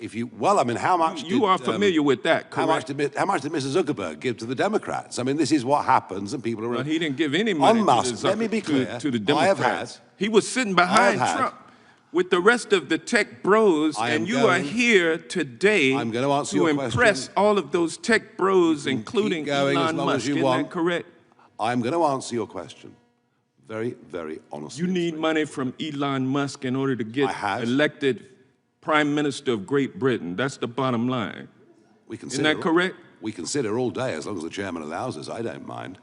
I had a very public falling out with Elon Musk. But you're still trying to get some money from him, though. Over a political issue. It's not about the prior disputes. I'm sorry, You're trying to ingratiate yourself with the tech bros by coming over here and trying to. Can I get a cup of coffee or something? And you're arguing. Be here a long time. What you're arguing is that the citizens of Great Britain should pay a tariff if these tech companies are not allowed to violate the laws of Great Britain. No, I'm not. That was a falsehood put out by the British Prime Minister today. You didn't say in your Prime Minister's statement. questions. I have never. In your statement. I have never suggested any of the kind. You don't My call for statement is very tariffs clear. as tools to My force statement is Great very Britain. clear. My statement is very. You are not it calling might surprise for, you. You are not Mr. calling Johnson. for. It might surprise you to know tariffs and trade sanctions. Trade. You may not know this, but trade between our countries is actually rather important. You are the biggest investor in our country, and we're the biggest investor in yours. Done is and time of the gentleman from Georgia has expired, but the gentleman what you've should be able done, to say sir, some is kind of come here response. to the United Regular States order, to Mr. argue Chairman. The that time- your He's been citizens rude, should he's been pay a disgusting, tariff. he's been hilarious. Hang on. The gentleman's time has expired. I feel like we should give Mr. Farage a chance to respond to one of the many questions he was not allowed to respond to. So we'll give you 30 seconds, Mr. Farage, and then we'll move on to our next one. Because I know Mr. Farage does have to leave in about an hour, so we want to get through as many members as we can. Number one, I had a public fallout over a political issue with Elon Musk. I can't be bullied by anybody. I haven't changed my mind. Last time I looked, he was being spectacularly rude about me yesterday. That's life. If we believe in free speech, we live with it. What I have made very clear. Fixated on. What I have Hang made. on. Sorry, no, this is my turn, I think. Yeah, you got another Thank you, 15 Mr. seconds. Chairman. What I've made perfectly clear in this paper is the situation we've got with successive pieces of legislation, including now the Online Safety Act, is a danger to trade between our countries. And allies and friends and trading partners have honest conversations with each other.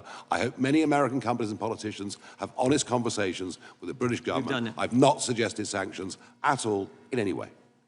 Good luck on your race. The gentleman from California is recognized. Thank you, Mr. Chairman. First, I'd remind my colleague from Georgia that President Trump was openly nominated after decisively winning the primary votes across the country. That's in open contrast to the Democratic nominee, who has decreed the nominee of her party in spite of the fact she did not receive a single primary vote. So I would be a little careful if I were him about talking about coronations. I do agree with my Democratic colleagues that we need to be on guard against suppression of free speech, whether it's coming from the left or the right. But I disagree with them that the chief executive regulating the executive branch's communications or conforming executive agencies and grantees to executive policy is somehow a threat to free speech. The executive branch is designed to speak with one voice, a voice chosen every 4 years by the people. And I disagree with them that suing for defamation is an infringement on speech in a legal system where the truth is an absolute defense. The threat to democracy is from the government regulating other people's communications. Now, we're now discovering that the Biden administration used the FBI to pressure tech companies to censor the communications of the American people over a free discussion of everything from COVID policy and origins, the Russian collusion hoax, Biden family influence peddling, climate change. I myself was the victim of this censorship when I warned of the damage that the COVID lockdowns were causing. Now, democracy assumes that the best way to separate truth from lies, or wisdom from folly, or good from evil, or love from hate, is to place the two of them side by side and then trust the common sense and good judgment of the people to know the difference. But this assumes that the people have full and unfettered freedom to express themselves and to challenge the claims and opinions of each other. Now, some of our colleagues seem to be suggesting that we should transfer that prerogative from the people to the government. That's the very definition of authoritarianism. Mr. Farage, what are your thoughts? Yeah, I agree with that. I think you know, we are, as citizens, we should be free to make our minds up, to express our opinions, to a large extent to make our own mistakes, provided, and we all know there's a limit to free speech. You know, the professor talked about incitement earlier, and of course, you know, we would be absolutely joined together on that. We don't want incitement, we don't accept incitement, and if people put out something irrational or insightful, but very quickly put their hands up and apologize and learn their lesson, that's kind of how the world is. I do not want government to be the arbiter of what I should think. We have a word for that. It's demos kratis, rule by the people. So yes, democracy. I'm with you on that. I also agree with you that COVID, I touched on this earlier, it was during COVID when rational debate about many important issues, be it mask wearing, be it lockdowns, rational debate on these things was frankly stamped out, and this was supported by big social media companies, many, not GB News obviously, but many TV stations, etc. It's a very dark period that we're coming out of. In this country, what we're discovering is that was being done under pressure by the FBI, directed by the executive branch of the government under Joe Biden. But just briefly, how did this happen to the UK and the EU, and what lessons should we be drawing here today? Well, we joined the EU half a century ago, or the EEC as it was then called. It was a huge mistake, in my opinion. We forgot about common law. the kind of law that you guys have always enjoyed too. We sort of gradually transferred to a European way of thinking. We incorporated a Human Rights Act, which kind of meant really that, as opposed to being born free, under a human rights regime, the state gives you your rights, for which you're supposed to be incredibly grateful, but they can take them away whenever they like. So we lost our bearings. The UK lost its way. It became obsessed about doing things a European way, countries, frankly, that don't have that history of liberty, freedom, and democracy that we do. Finally, what do you see as the shape of things to come? Are we going to regain these freedoms or lose them? Well, ultimately, the people have to get what they vote for. And one of the reasons that we are seeing an extraordinary political revolution that is happening in parts of Europe, and if you believe the polls, what is happening in the United Kingdom right now is we want a government that comes in and gets rid of all these laws and starts again. And starts on the basis, yes, we want to try and protect kids, and we will do whatever we can that is practical to protect kids from serious harm online.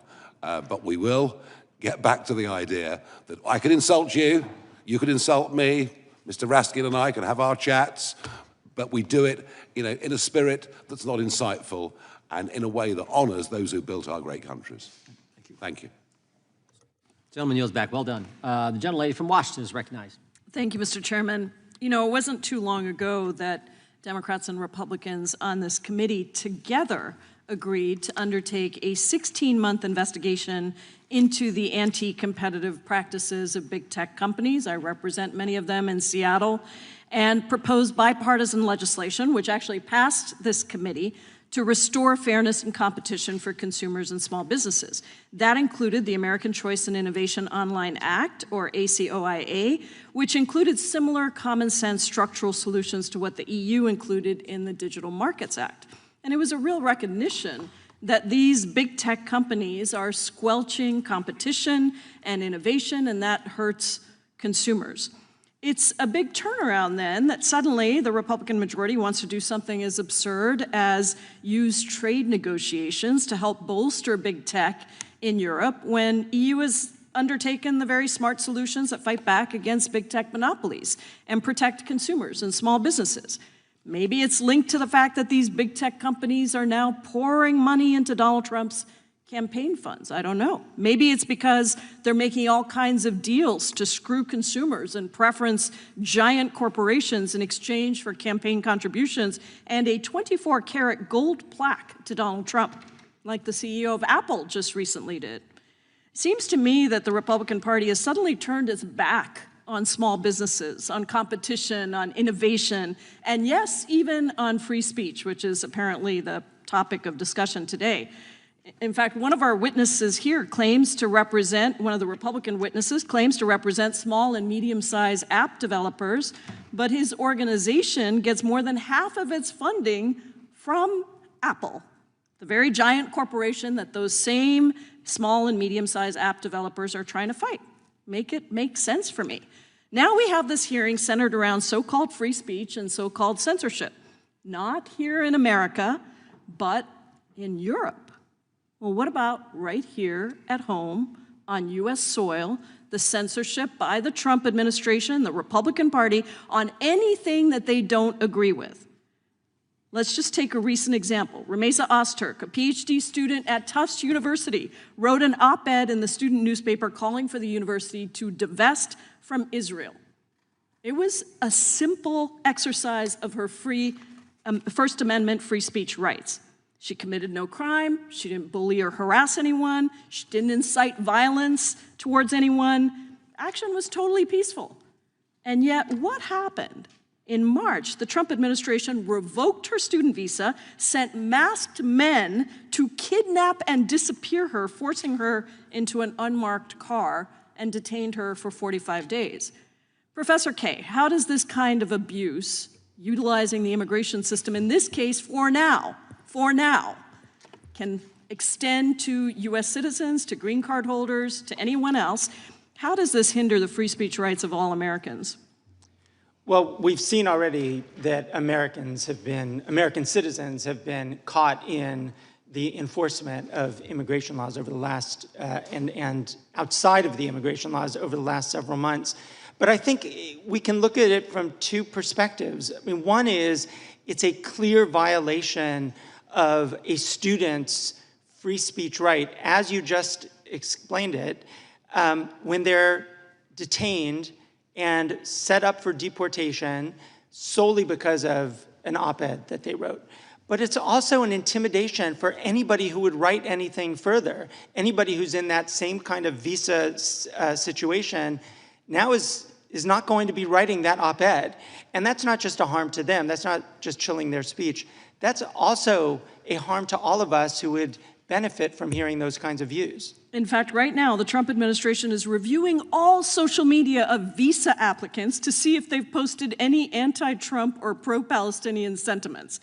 How does that affect our free speech rights? Well, it's the same answer. It's a deterioration of our public debate in this country. It's exactly this kind of, I think that Mr. McClintock had said before, putting side by side different ideas, and that's an interference with that. So quickly, another example. In June, a Spanish-language reporter named Mario Guevara was live streaming a gathering of Americans protesting against Trump's immigration policy. The police arrested him on bogus misdemeanor charges that were later dropped. A few days later, he was detained by ICE. Now we've got a government that arrests a student for writing an op-ed, filters the speech of visitors, and arrests a journalist for covering a protest. How does that compare to free speech practices of other countries? Well, it does compare with authoritarians who regularly use law enforcement in order to transform journalism into a crime. This is a major global censorship problem, and we're seeing it in Georgia. And we see it in this context that is not just a one-off. It's part of, I think, a systemic approach to a free media in this country. That's one, and perhaps the harshest example, because I understand that the journalist remains in detention, but it's part of a systemic approach, I think. Similar to Russia and China, places like that. Mr. Chairman, I yield back. I have some unanimous consent requests. Do you want to go now, or do you? Yeah. All right, go ahead. Thank you. I ask for unanimous consent to enter into the record a letter from the Open Markets Institute. Without objection. Another one, a letter from the Tech Freedom Association raising concerns with the FTC's inquiry on censorship. Without objection. And a final one from I think it's the App Association, and it's titled, Apple is top funder of lobby group that says it represents small developers. Yeah. Without objection. If I could. I'm sorry, Mr. Chairman, I have one more here. Okay, go right ahead. This is an article entitled, The False Choice Between Digital Regulation and Innovation. Without objection.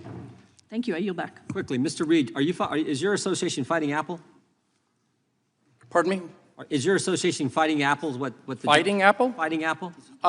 We disagree with Apple on multiple issues, as well as for all of our sponsors. Our membership is the small businesses that many of you have met when we've had our fly-in every year. Okay, great. Seems to me your association uses Apple. That's where your apps go. I don't think you're fighting Apple. The gentleman from Wisconsin is recognized for 5 minutes. Professor Kaye, was the Centers for Disease Control correct in 2020 about the handling of COVID? You know, the chairman laid out all the things that we now know are debunked. Was the Center for Disease Control correct in how they went about their business? I'm not a scientist, so I can't speak to that. I mean, I remember the time, like we all did, a time of great fear as shutting to what down was happening. schools, things like that have set kids behind.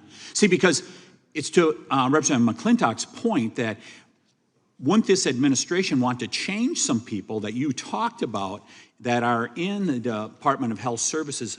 Shouldn't they change them if they were wrong about really the seminal issue that has come before this generation? Shouldn't they change those people? Well, that's just not my understanding of why people have been. Are you familiar, Professor Kaye, with the case Berenson versus Biden, which is a censorship case where Alex Berenson, a reporter, was deplatformed on Twitter? I'm not familiar with that one. I would suggest that you take a look at that because the Biden administration weaponized themselves against Mr. Berenson and stifled his speech on Twitter. What college are you a professor at again? University of California, Irvine. How many classes are you teaching this semester? This I teach one class right now. One class this semester. Mr. Farage, I want to thank you so much for coming to the great state of Wisconsin, of which I represent part of it, including Milwaukee. I hope you had a good time there. I've always had a good time in Milwaukee, no question. Wonderful breweries, friendly people, love it. You're welcome back anytime. I want to thank the ranking member for giving us a tutorial on free speech. Mr. Farage, did you instruct anyone on this panel, including the chairman, to instruct us to stifle the ranking member's speech? Did you? No, absolutely not. Of course not. Can you comment on the key issue before the far right that we heard about earlier? What is that key issue in Europe right now that the far right is heavily engaged in? Well, if you're in the United, I'll speak for the United Kingdom. If you're opposed to illegal immigration on a mass scale and the huge cost to the taxpayer and the risk to our communities, then and if you like the flag, our national flag, then apparently you're far right. So that illegal immigration issue that was very informative to the election in 2024 in America, the same thing is happening in Europe? Is that accurate? It's a very similar argument in many, many ways, and therefore the definition of far right, I think, now applies to about 2/3 of the British population. So I think about someone who's very famous from your country, Ms. J.K. Rowling, who wrote one of the finest series of books, the Harry Potter series, that has ever been in print, who I believe is self-defined as a liberal, as we call them in America. Hasn't she even been threatened for a position she's taken in regards to transgenderism? Yes, she very much comes from a liberal wing of politics historically, but she's taken a view that women should be safe in women's spaces. That means changing rooms, etc. That's all she said. And by the way, that's something that our Supreme Court recently actually did back up, the fact that there are fundamental differences. And this is not to launch an attack on anyone that's trans, just to bring some common sense in. And she has faced cancel culture and abuse on a huge scale. I would just, one other comment in regards to the ranking member's opening statement. He was saying that we are stifling speech here in America, including PBS, by defunding them. I would suggest that the ranking member look at the news that came out in the past week. It is very good news for PBS, where the Ford Foundation and other foundations have said they're going to put in tens of millions, if not hundreds of millions of dollars, to make sure that they stay on the air. Protecting the American taxpayer, I think that is a great thing that we were able to do with the One Big Beautiful Bill. Final question for Mr. Price. How is the problem going to be fixed, and can America help? Yes, America can help. The spotlight that has already been shone on the problem by the administration, by the amazing work that this committee is doing here, is hugely welcome by those of us who support the human right to free speech. We have people who are suffering under prosecutions, unjust prosecutions in Europe right now. I've outlined a lot of them in my written submissions, and it's only because of the support that's coming from this side of the Atlantic that we're able to see possibly a brighter future. And we will continue those efforts. Thank you. I yield back, Mr. Chairman. The gentleman from Maryland is recognized. Thank you, Mr. Chairman. You know, when I was a professor of constitutional law, I used to teach my students that freedom of speech is like an apple. And everybody wants to take just one bite out of the apple. Somebody doesn't like left-wing speech. There's a bite. Somebody doesn't like right-wing speech. Somebody doesn't like feminist speech. Somebody doesn't like sexist speech. And everybody just wants to take one bite. But if we let everybody take a bite, at the end of the day, there's no apple left. It's all gone. So if you want to defend free speech and you want a society that's defined by free speech, you've got to accept even the speech you oppose, the speech that you abhor. Now, Professor Kaye, we want to try to bring some objectivity to the conversation. I looked up the Reporters Without Borders rankings of every country in the world, according to press freedom. Norway was #1. North Korea was number 179. It's like a totalitarian dungeon. The UK was number 20. The US was number 57 under Trump, down from 45, where it was before. Russia, which some people here lionize, was at 171. right? So if we were going to undertake a serious study of the state of press freedom all over the world, for example, where should our focus be? I appreciate that question. I have a very long list that I could highlight. But just tell us methodologically, quickly, how we should go about doing it if we wanted to undertake this in a serious way. Absolutely. I mean, I would really use the lens of what do we need as a democracy in order to be well-informed, in order to make choices about our democracy, to make choices about our health. What do we need? We need an open press. We need open government. We need access. We absolutely don't want to see websites scrubbed, as this administration has done. So I would look at it through that lens, through the lens of what we need in order to have a democracy. Gotcha. Mr. Farage, first of all, to be called charming by you, a man of your evident erudition and dazzling brilliance, is undoubtedly a Lifetime Achievement Award for me, so I will hold it closely. But I wanted to ask you about your commitment to the freedom of speech universally. I think it's a principle that you advocate for everyone, not just for people who are in your party or people you agree with. You said that there should not have been a protest against the Gaza war in the UK. And then when it went ahead, the police refused to shut it down. You called them gutless for not shutting it down. Do you regret having opposed that, given that there was no violence there and there were 700,000 people who wanted to express themselves that day? I have not opposed people standing up and protesting in favor of people living in Gaza at all. There was one particular day, and it was the Sunday nearest November the 11th, which was when we had big memorial services in London, and I think a march being allowed to go ahead on that day would have been a mistake. Any other day, fine. Oh, I see. Who gets to decide that? What I think actually is something that is embedded in the country, something that is absolutely fundamental to. That's why we have a written constitution. You might take that idea back to the UK with you. Well, because the freedom of speech applies 365 days a year here under the First Amendment, not 364 or 363, depending on some politicians heckling the government and telling them to shut down free speech. We have allowed mass pro-Gaza demonstrations in London weekend after weekend. No thanks to you. Weekend. All right, let me change. This was let me try another one. particularly sensitive day. That's all. I got you. It was a sensitive day. And I thought that's what the freedom of speech was about. You have a right to engage in speech that other people consider offensive or insensitive. But in any event, you've made yourself clear, Mr. Farage. 364 days a year if they want. You've made yourself clear to your constituents in Claxton today. Let me ask you this. You've banned journalists from your political events that you disagree with, haven't you? No, in fact, I'm the only political Really? leader At your in Britain. convention, you didn't ban journalists and revoke their credentials? You know, I take the average press conference, I take 25 questions. No, that wasn't my question. Mr. Farage, we're politicians, so we see what you're doing. I'm asking you a direct question. Well, thank you. I'm very pleased I'm asking you do. a direct question, and I hope you can answer it. Why do you ban journalists who oppose your views from coming to your events? Why did you tell your party, why did you tell the local government not to do interviews with your local newspaper? I am the most open person to any journalist. Undoubtedly, you're the handsomest man in the world. But I'm asking you a different question, okay? That's not my question. My question for you is, and it's legit, why do you ban journalists that you disagree with from your political events, like from your convention? I don't. Okay, and you say you've never done that? I can't think, if I go back the last 25 years, I can't think of banning anybody. But I mean, maybe somebody else did. But look, I see. It was somebody else who did it. I repeat the point. I do more. I take more questions. All right. From journalists. Do you have all any the other objections? leaders added up together. Okay, Mr. Price, let me ask you. You're an honest man.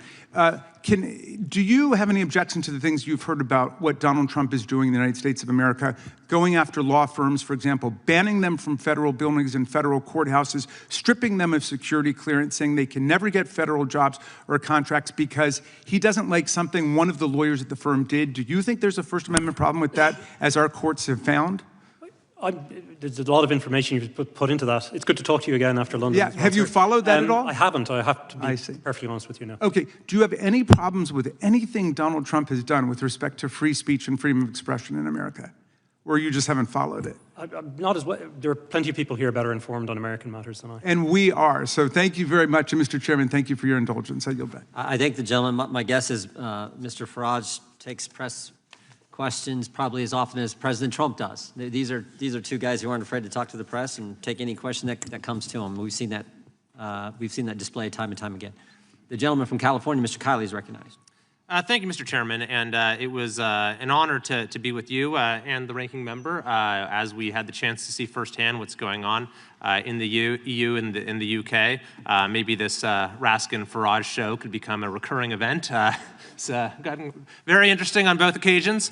But I'd actually like to direct my questions to you, Mr. Price, at first. It's good to see you again. I think that those of us on the trip were really alarmed by the ways in which the tide is turning against free speech in the UK and the EU. And I think that there actually was quite a bit of bipartisan agreement among the members of our delegation on a number of these issues.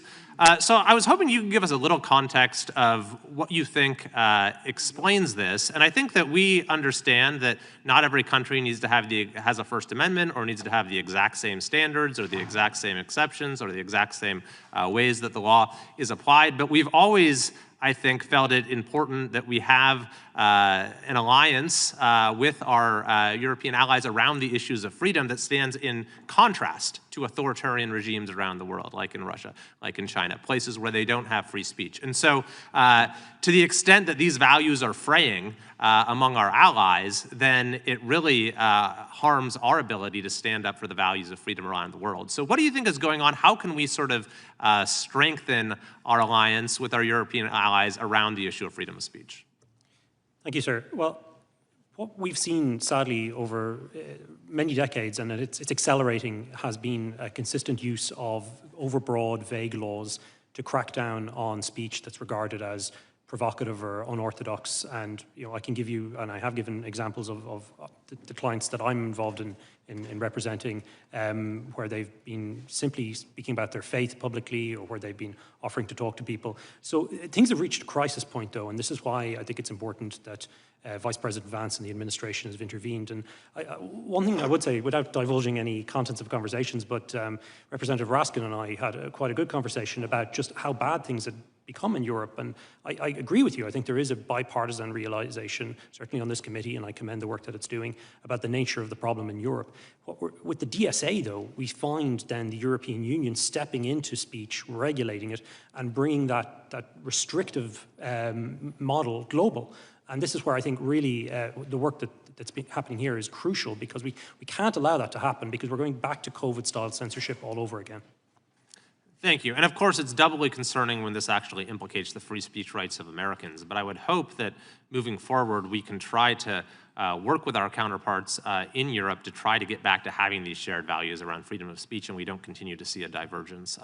Mr. Reed, I also wanted to ask you about the DMA, because based on, I know you represent smaller app developers, but we also spoke with folks who represent Apple and Facebook and others, and it's a matter of public record the way that these companies are now sort of uniquely targeted under this law and the similar law in the UK. And honestly, it caused me to sort of see some of the ongoing negotiations around tariffs and other issues through a somewhat different lens, because the way that American companies are being targeted with the DMA really is a tax or imposes or is a direct transfer of wealth from our country overseas. And these are some of the sort of non-tariff barriers that American countries are now facing. So could you give me your perspective on that and the DMA more broadly?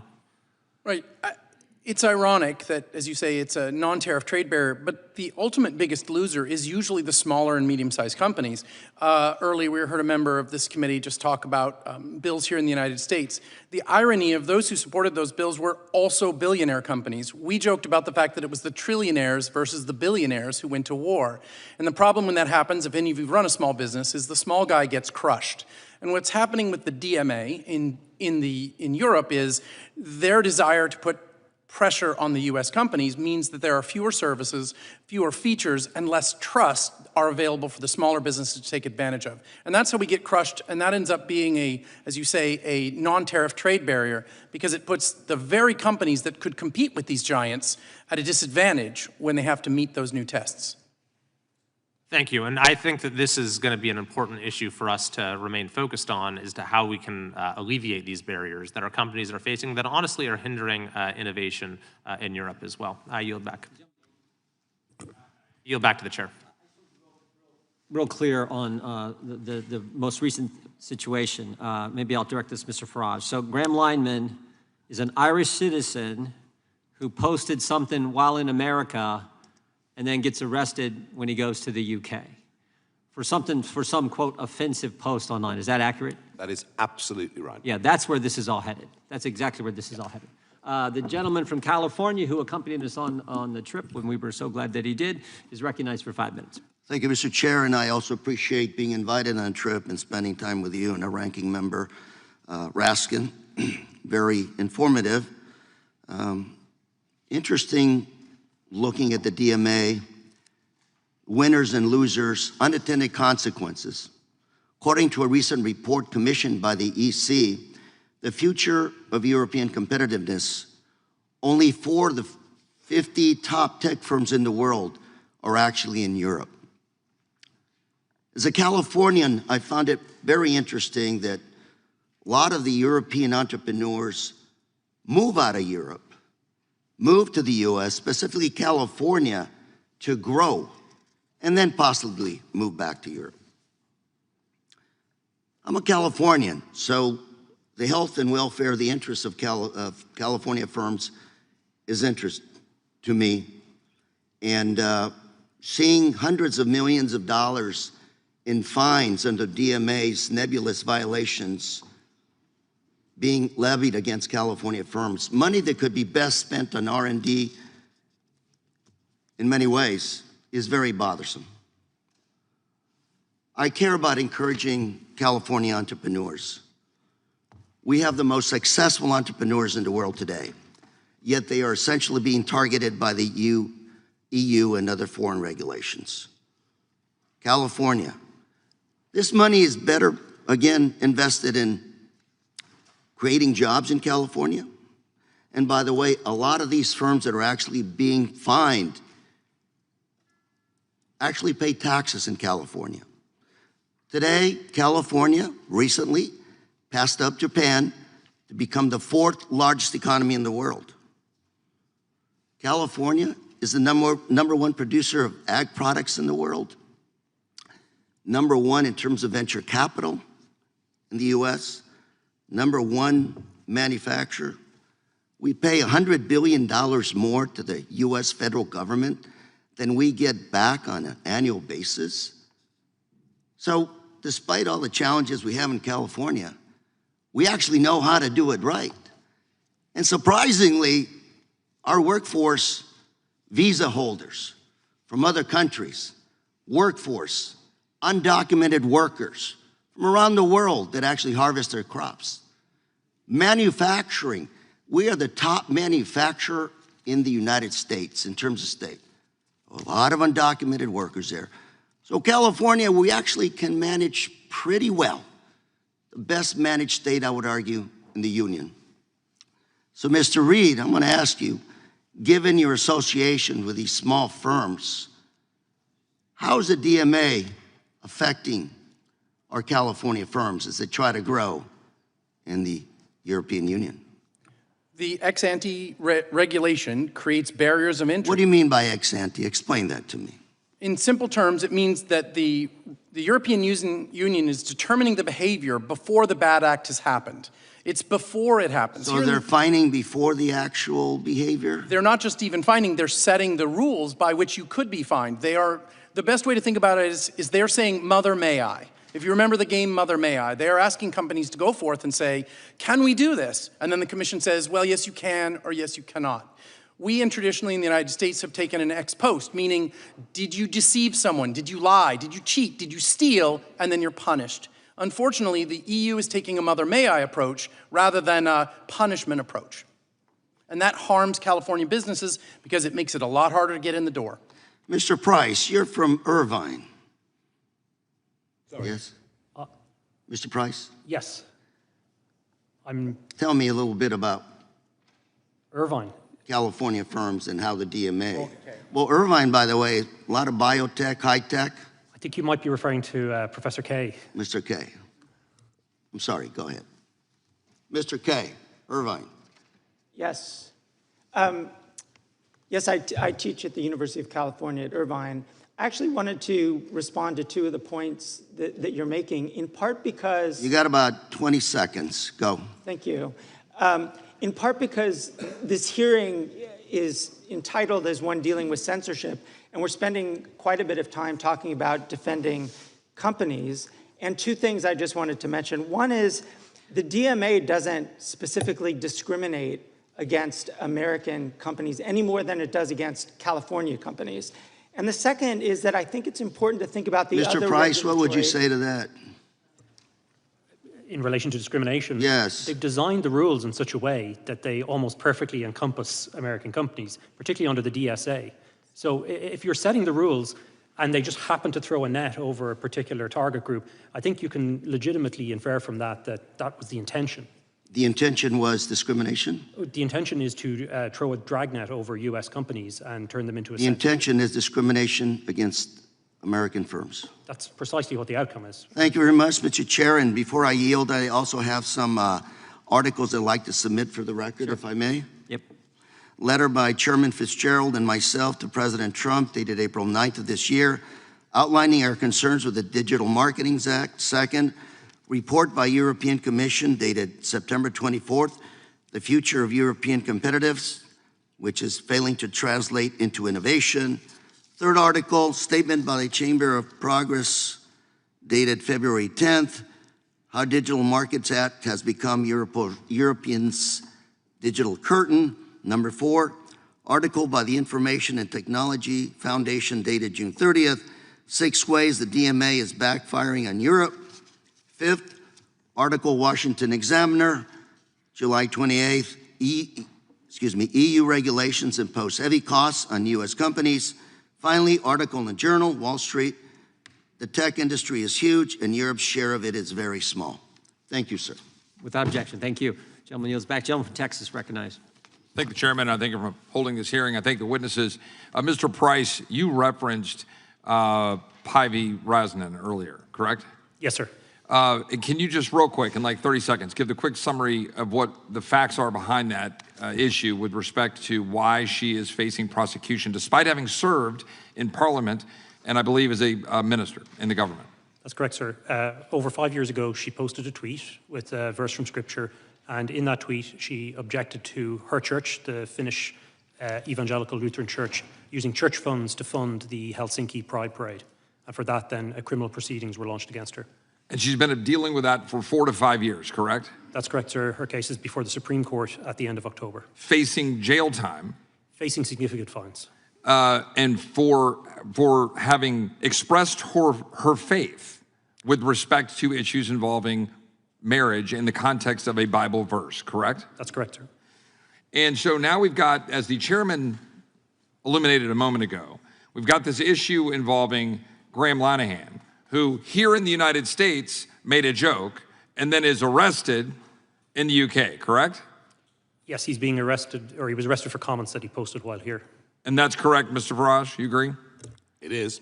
And that joke had something to do with, as I've looked it up, trans-identified males and female-only space, and he made some joke about that issue. That's exactly right. And so we've got now someone being arrested for alleged transphobia or some sort of hate comment involving a joke on another continent. Now, in the meantime, we've had Mr. Farage talking about Lucy Connolly, right? And her fate, which I understand she got sentenced something like 31 or 32 months for having put out a social media post. Now, that social media post has been alleged to have tied to some incitement. She deleted the post. But the post was in response to violence, right? And on the heels of a whole lot of issues involving crime in the UK. Whatever the connection is, right? We're saying there is crime in the UK. Now, here's my question, Mr. Farage. How do you feel from the standpoint of borders in the UK? Are open borders healthy for either the United States or the UK? No, they're disastrous.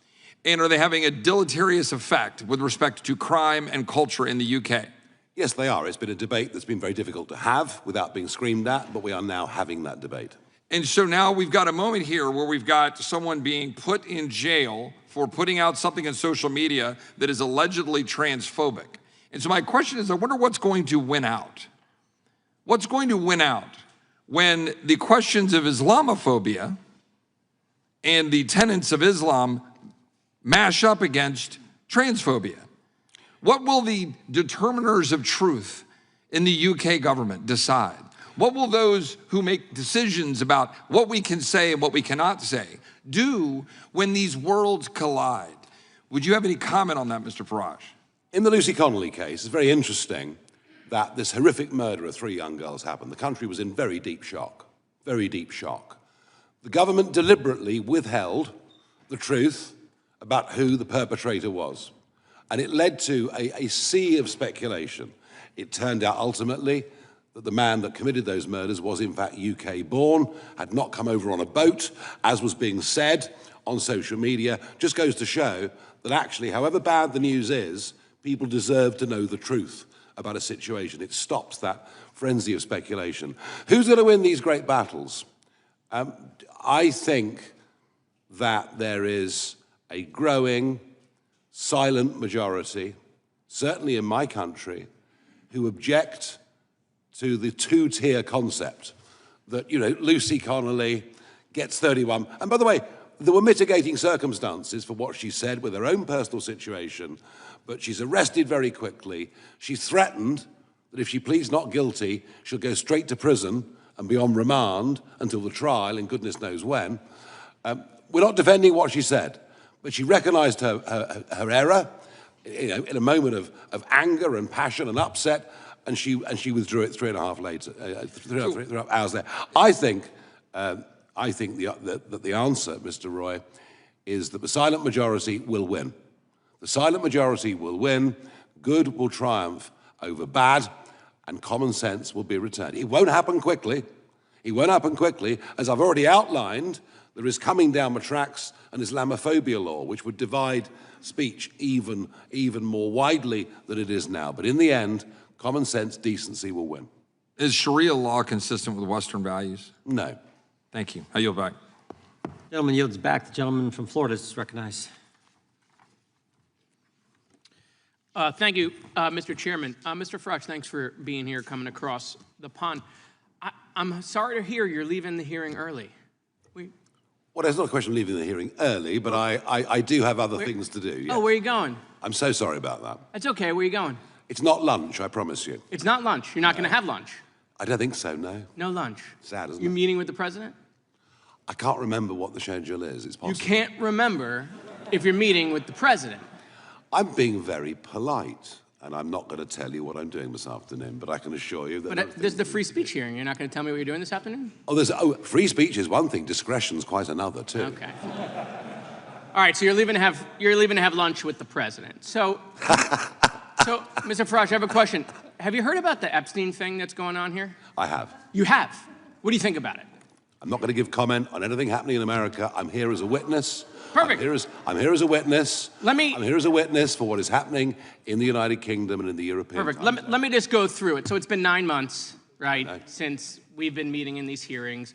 We've not had Pam Bondi here, even though we have jurisdiction over the Department of Justice, not Dan Bondi. The gentleman yield? Not Kash Patel. I will 100%. We'll go back and forth. Let me just do my thing. Okay. Well, I'm just going to correct. Kash Patel's coming in I'll give you an extra 10 seconds. Kash Patel, the director of FBI, is coming in 2 weeks, and the Attorney General's coming in 4 weeks. Fantastic. But still, we're not doing that this week, the week we're having votes on the Epstein thing. So, you know, Pam Bondi gives the influencers, these Republican influencers, a binder. It says Part 1 of the Epstein files. Don't know if you saw it. It was quite spectacular. The Attorney General then says the Epstein list is on her desk. Then DOJ issues a memo, says there is no list. Then, you have any questions about any of that? We've had no hearings on any of that at all. That, the list is on my desk, then there is no list. Then we gave binders to Republican influencers. This committee's had no questions on any of how that transpired at the Department of Justice. Then hold on. Well, it sounds like you're going to in the next few weeks. So that's a jolly good thing. Mr. Farage, we can talk soon, but not yet. Okay. Right. So, then the president comes out and says the whole thing's a hoax. He blasts his own base. He blames Barack Obama. I mean, he hasn't been president for a very long time. Republicans then in committee vote against the release in the Rules Committee. Then Republicans refuse to go back in the Rules Committee because they're getting blasted for their vote, getting crushed by their own base. Congress leaves a day early. Then the administration sends the Deputy Attorney General to meet with Maxwell in jail. He happens to be Trump's former personal attorney. She says something favorable about the president. Miraculously, she gets transferred to a minimum security prison. The president starts talking about how he has the right to pardon her if he wanted to. The leaks to the Wall Street Journal then stop. We come back from break. We have the Massey petition. Comer does a document dump where 97% of these documents are already public. How long has he had those documents? Why hasn't he released them for the last 6 weeks? Does it the day of the vote. Then Republicans drop a non-binding resolution trying to kill the Massey discharge petition. The White House said passing the Massey discharge petition is a hostile act. Wow. That's a lot of distraction and deflection and misinformation. Wait, passing a discharge petition to release the Epstein files, the White House said would be a hostile act. Nope, we have no questions about that. But why? Why is it that we're spending so much political capital to keep this list from coming out? You think the list should come out? You think we should know the people who dealt with Mr. Epstein, Mr. Farage? I thought I was coming to a hearing on free speech, not process. Oh, well, listen, but here's the And good... It sounds like you're discussing process. No. Do you think the list should come out?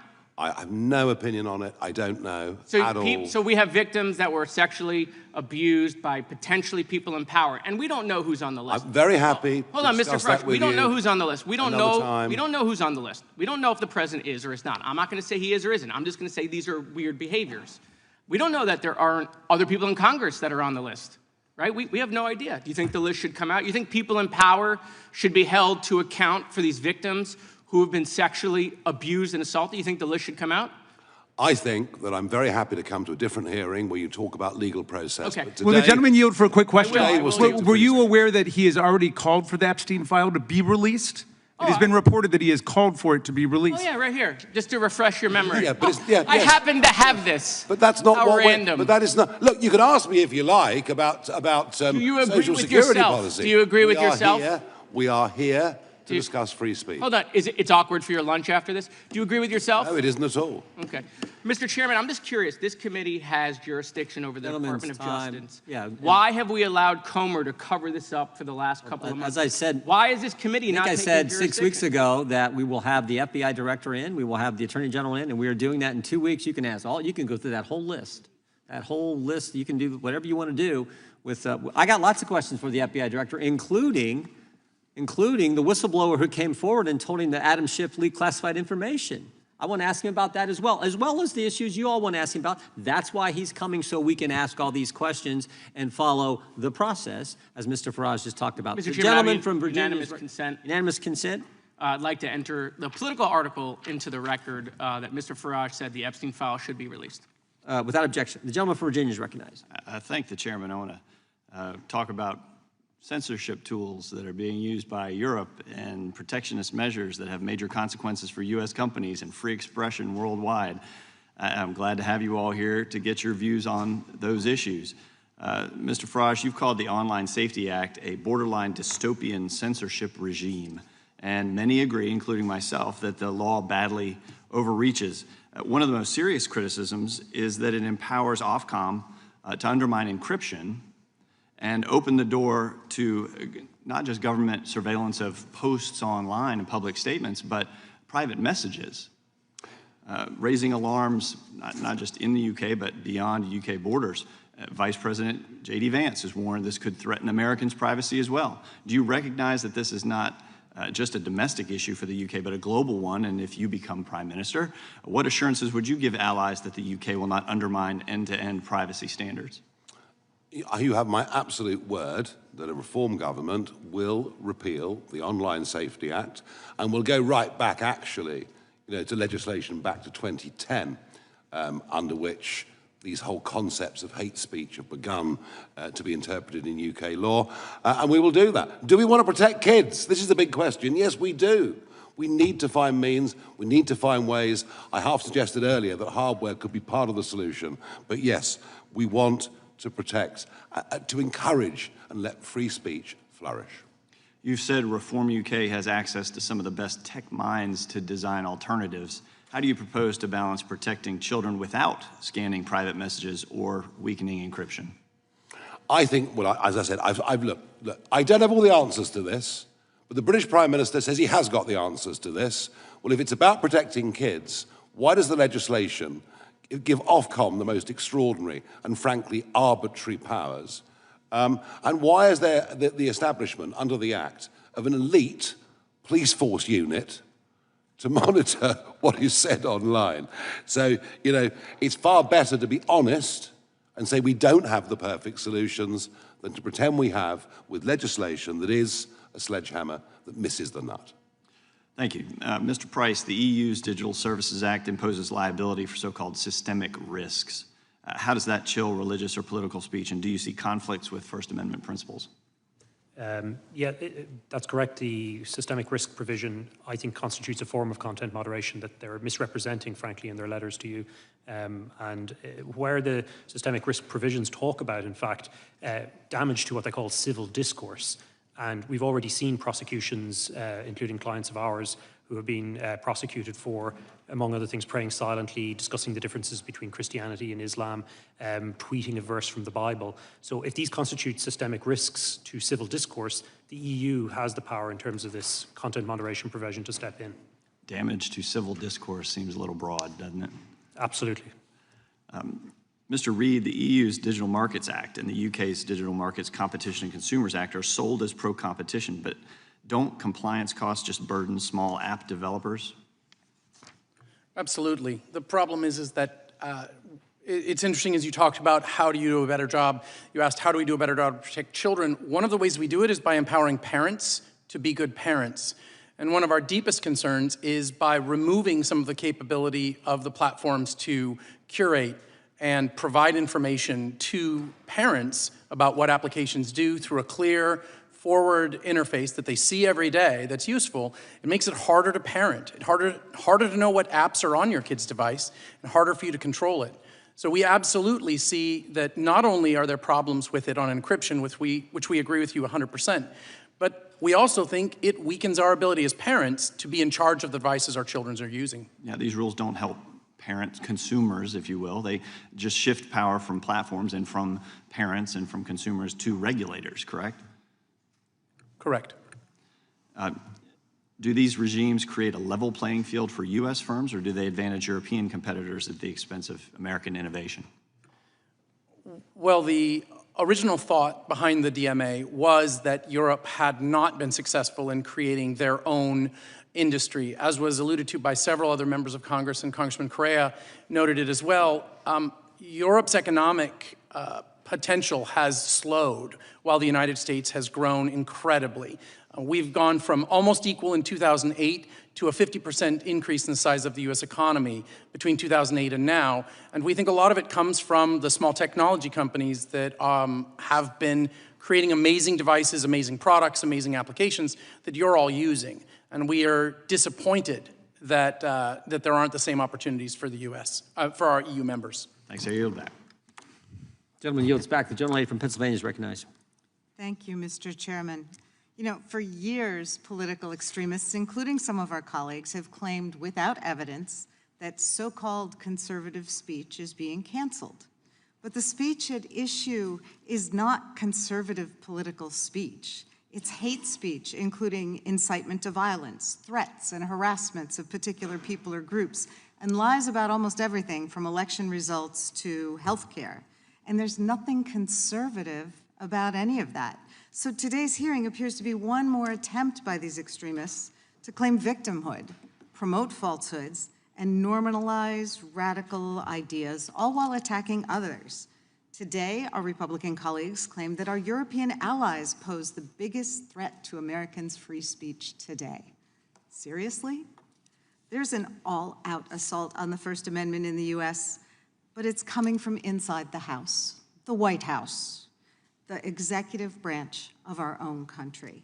For the past 8 months, our Republican colleagues have done nothing but cheer on the administration's un-American attacks.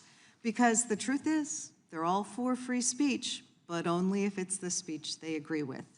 I'd say if you really want to talk about censorship, let's talk about how this administration, with the support of our MAGA colleagues, has tried to strangle speech and ideas that it doesn't agree with when that speech comes from the free press, college campuses, law firms and judges, library books, the Smithsonian museums, responsible investors, scientists, dedicated employees with deep expertise, and more.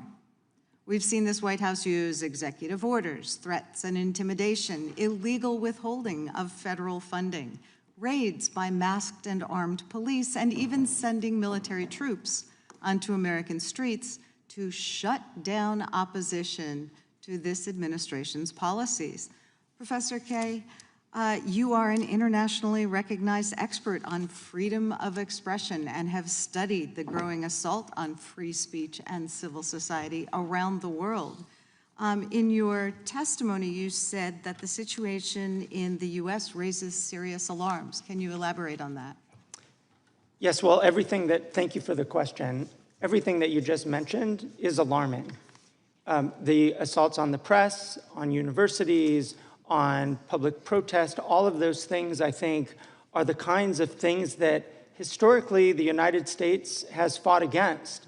So all of those things are very problematic. And I think that one way to think about them, perhaps, and it's useful in this committee, actually, in the context of this committee, is to think of those things that the Trump administration is doing as a contrast to something like the DSA, right? So the DSA sees a problem, which I think is a problem shared or perceived on both sides of the aisle, which is massive platform power and also the kinds of content that you alluded to. But the DSA doesn't create any new rules that allow either the European Commission or countries to censor. It is a transparency regime. It's a risk assessment regime. It's actually researcher access. It's actually a tool to give us information about what's happening online. That's in just sharp contrast to the kind of issues that we're seeing in this country, which are very much focused on criticism and content. Yeah, I think my colleague, Ms. Jayapal, talked about the fact that we had a very robust investigation of big tech in prior Congresses, which has kind of been shut down by a new alliance between big tech and the Republican Party.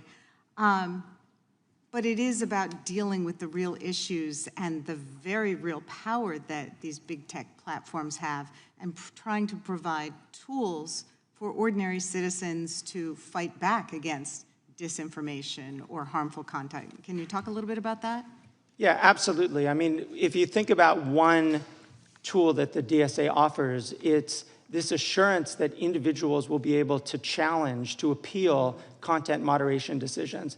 That is not something that is allowed or mandated by law in the United States.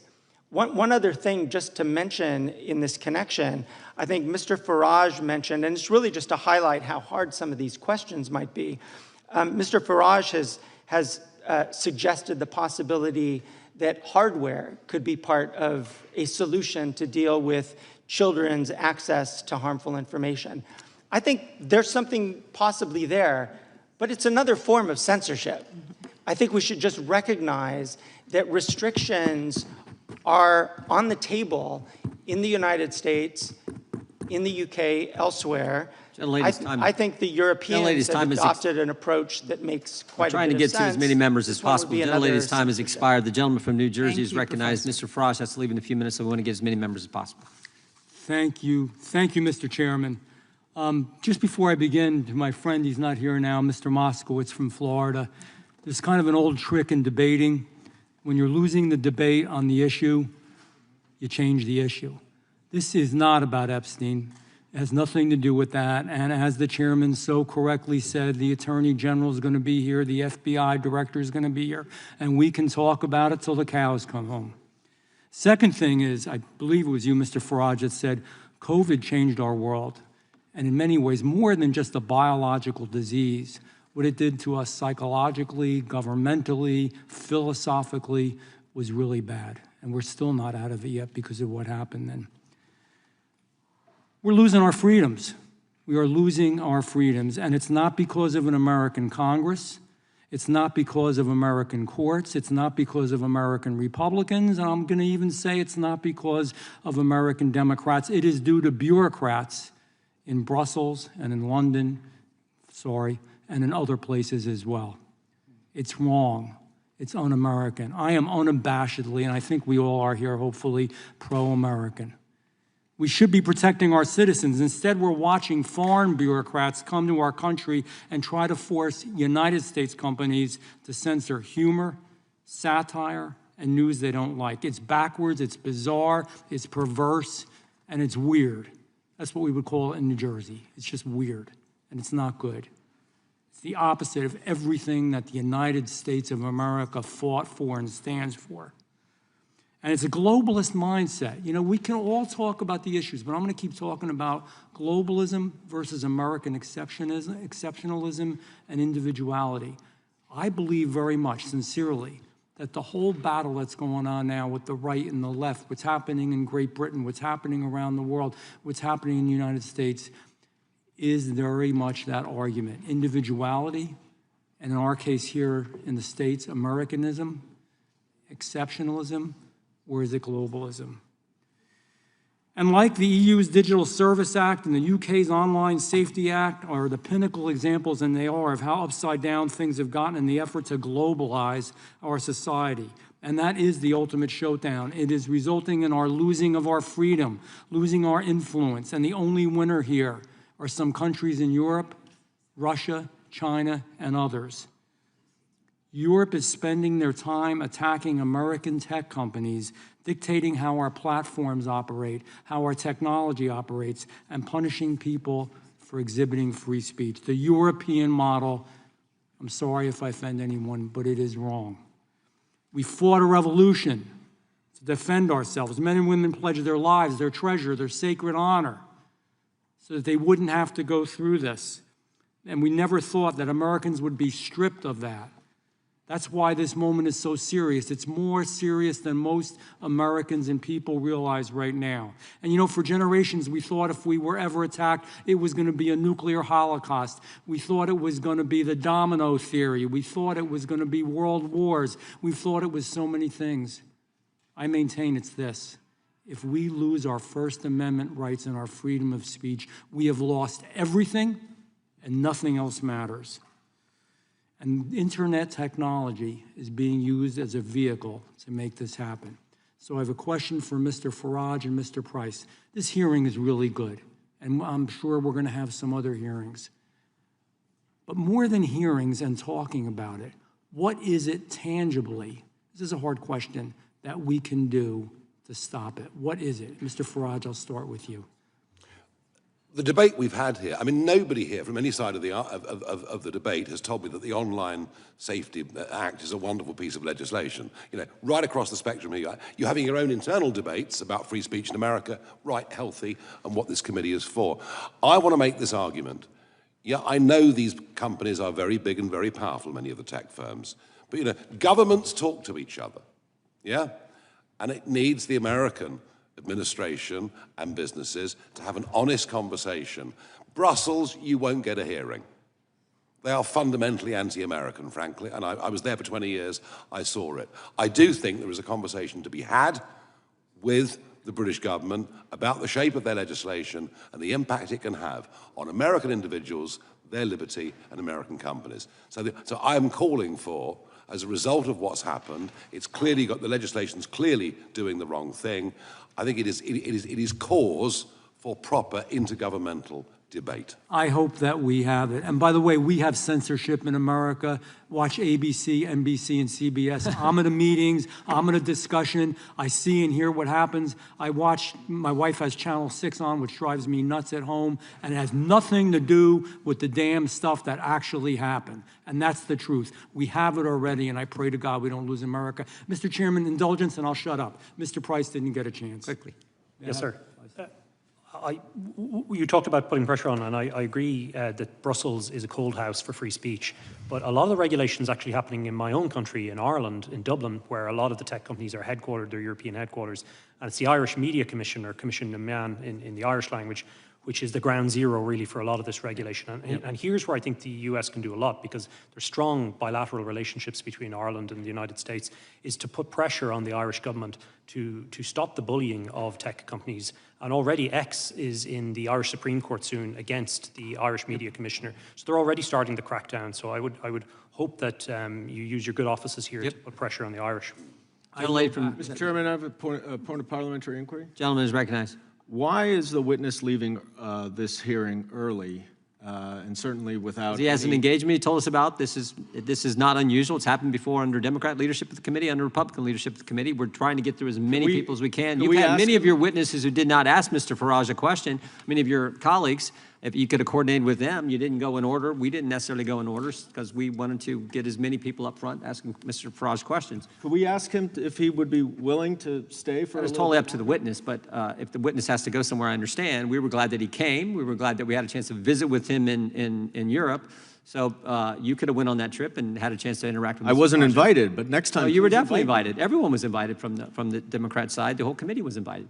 The chair now recognizes the gentlelady from Georgia for questions. And Mr. Farage, if you can stay longer, we would definitely welcome that. When I chaired this event in the Palace of Westminster, we had an hour for it because time was very tight, and that was perhaps the source of a slight disagreement Mr. Raskin and I had. A little bit of confusion on that. We would have given this. Each side got an hour, but the whole thing was limited to an hour. And then your side went, and then you called it off. I was given the instructions. This we've given 3 hours, and I apologize, but no, I can't stay longer. Okay. I could send the Constitution down to the White House for the president to read it. The gentleman is not recognized. The gentlelady from Georgia has 5 minutes to ask her questions while Mr. Farage is still here, and then he will leave when he has to leave. Thank you, Mr. Chair, and thank you to our witnesses today. Our First Amendment rights, as you can see, are definitely under attack. Words are very powerful tools, as you've heard them being used here in this hearing, and this administration has gone out of their way to retaliate against our students, news agencies, and others who express views that don't align with their extreme agenda.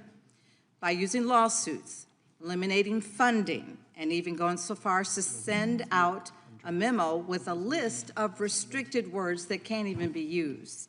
The actions of this administration have been ruled against in court time and time again by judges from both parties on a basis of abusing our constitutional rights.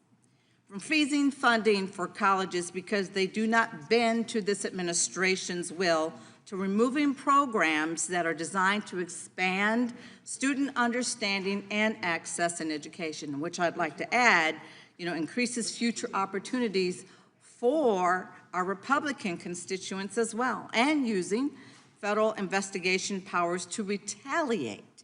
We are watching the First Amendment be manipulated in ways that this nation hoped that they would never see.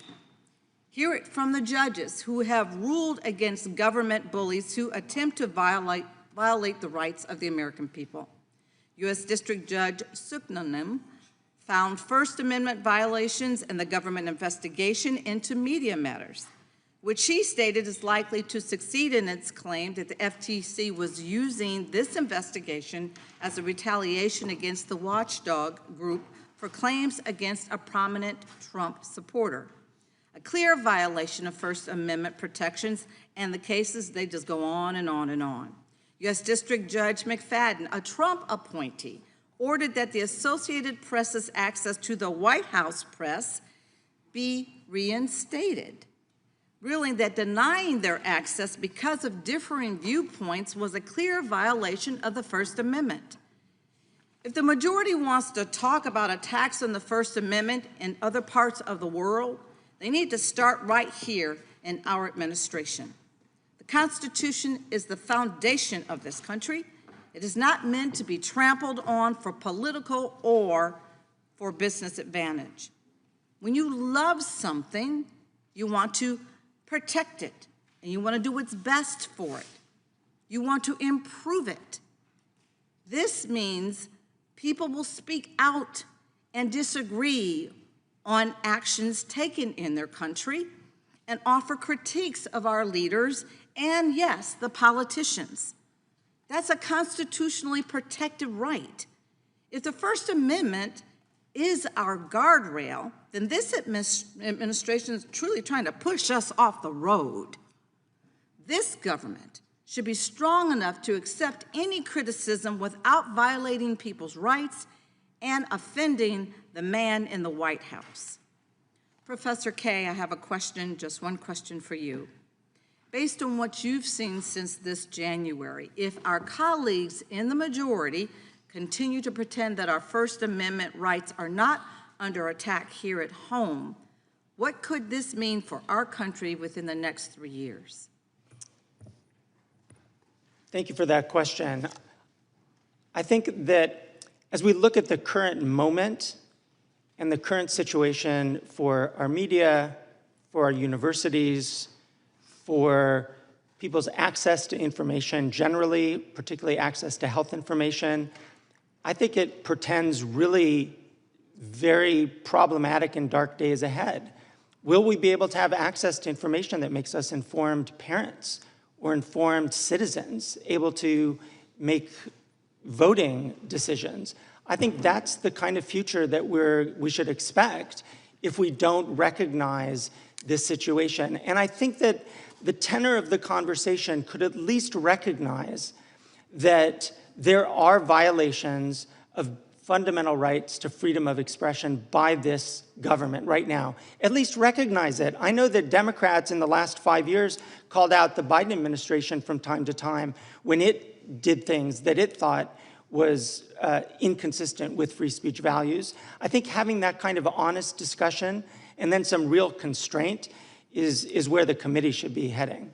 Thank you so much. I encourage everyone that sees nothing wrong with this administration's retaliatory attacks on expressions of our First Amendment to consider just how much you are willing to give up to appease this man in the White House.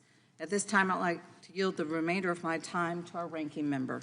There's no time left to yield. I think the gentlelady yields back. I do have to run to another commitment. I will be back in 20 minutes. We will have Mr. Knott take over as chair.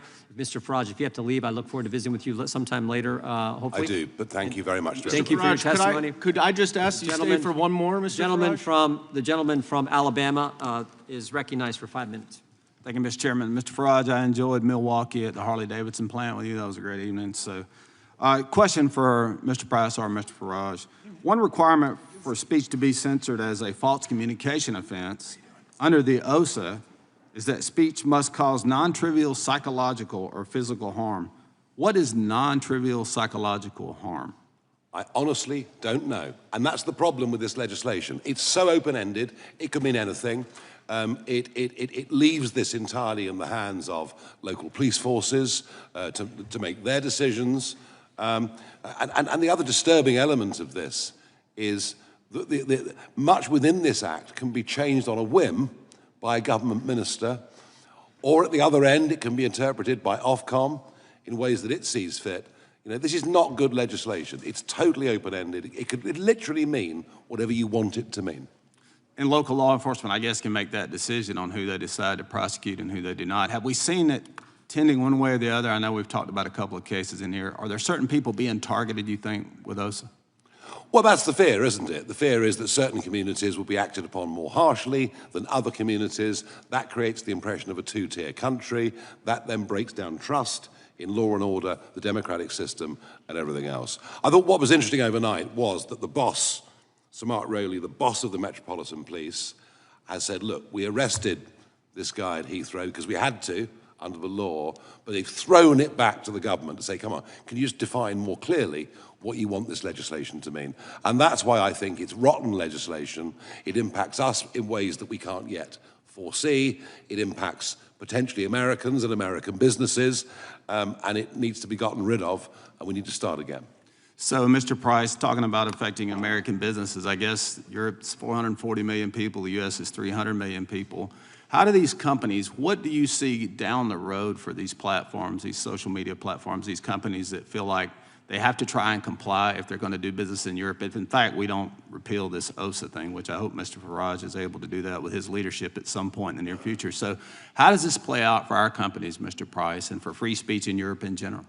Well, on the corporate side, they're facing a really complicated piece of legislation, and as Mr. Farage outlined, with the provisions that are confusing in the Online Safety Act in the United Kingdom, there are similarly extremely confusing provisions in the Digital Services Act. So the mindset has to be one normally of compliance. One company has stood up to this whole regime and is challenging it at every level, and that's X. I hope others join and do the same, because the European Commission, though, really has been quite threatening. You'll recall the Thierry Breton letter, of course, about the Elon Musk's interview with then candidate President Trump. And you'll also see that other members of the Commission have made threatening remarks against companies as well on these so-called voluntary codes of conduct. When X and Google left one of the codes of conduct, a European commissioner said, well, of course they are voluntary, but we note that you've left them and we'll still hold you on the obligations. And you have Thierry Breton saying as well, you can run, but you can't hide if you leave the codes of conduct. So the whole thing is designed to force compliance, and the hammer that they have, of course, is these enormous crippling fines. It's like 10% on global revenue, if I understand correctly. So for some of these companies, that's a pretty tremendous fine. Absolutely, yeah, of turnover. And I guess, could you, as we're looking through this, it's like almost like people could claim that they were offended or hurt. You hurt their feelings, and then all of a sudden you're a target of this investigation. Is that right, Mr. Farage? Is that kind of? Yes, and frankly, under free speech, we should be allowed to cause offence. And that I happens should be able quite to often, offend right? you. You should be able to offend me. And provided we know what the limits are, and the limits I think we fully understand of incitement, for example, then we have to get back to, you know, a much freer way of living. And if people say rude things and we don't like them, well, we just ignore them and get on Like with our today when lives. you were accused of Russian collusion, I guess. That was pretty offensive. Well, I remember the Russia hoax very, very well. We had shades of it earlier on this morning, but, That's what I was saying. but not much more than that, I'm pleased to say. Well, thank you. And Mr. Chairman, with that, I'll yield back. Thank you. And we're going to have to go, Mr. Chairman, but thank you very much. Mr. indeed. Farage, you can blame it on me. One more. Oh, you're avoiding me. Mr. Farage, thank you. The chair now recognizes the gentleman from New York, Mr. Goldman. I'm sorry to see you leave, Mr. Farage. I actually had much that we agree upon and was looking forward to your testimony, because it's very nice and refreshing to hear from my GOP colleagues that they are worried about authoritarianism. Mr. Biggs and Mr. McClintock both said that earlier. And I imagine, given what's going on in this country, when the president is sending the military into American cities, is weaponizing the Department of Justice to investigate his enemies, requiring loyalty oaths from all federal workers at risk of otherwise being fired, the list goes on and on. It is reassuring to hear that the Republicans, who have remained stone silent about Trump's authoritarian takeover of our government here, are actually concerned about authoritarianism. And I found it really heartening that Mr. Van Drew said, and I quote, "If we lose our First Amendment rights, we lose everything." Now, in his opening statement, Mr. Farage said, quote, "When the government starts regulating speech, it is rarely those that agree with the government who find themselves in court." And Mr. Farage, I'll ask you the question, is that similar to your concern about suppressing speech that disagrees with the government? Oh, Mr. Farage has left. Well, Mr. Raskin, I will then maybe just you can stand in for Mr. Farage for a minute here. I know you are a champion of free speech. I'm not sure it's the same free speech that Mr. Farage is supporting, but if this concern about the government regulating speech is because it is rarely those that agree with the government who find themselves in court, then you would think that Mr. Farage and all of our Republican colleagues would be very, very concerned if a administration here in the United States was investigating criminally individuals who made the colossal mistake of speaking out against the president. That would be a clear violation of Mr. Farage's principle, is that right? He was talking about the importance of political dissent. And this is a test, Mr. Goldman, I think, of our constitutional patriotism. To what extent are we willing to speak up for people who are the targets of government repression, even if we don't agree with what they're saying? A great example of that is our colleague, Congresswoman MacIver from New Jersey.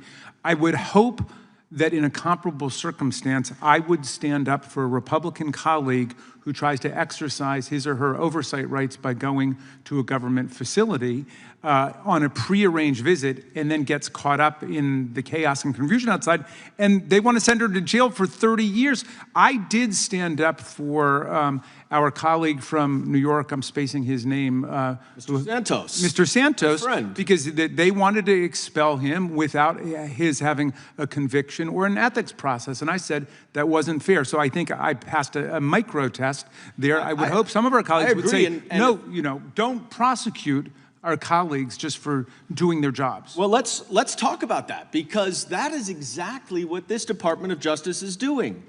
Recently, we heard publicly, which would ordinarily never happen, the Department of Justice does not say publicly, they don't confirm that there are any investigations of anyone until there's an indictment, because that person or those individuals can't defend themselves. But now we know that Senator Adam Schiff, who led the first impeachment of Donald Trump, is under investigation by the Department of Justice.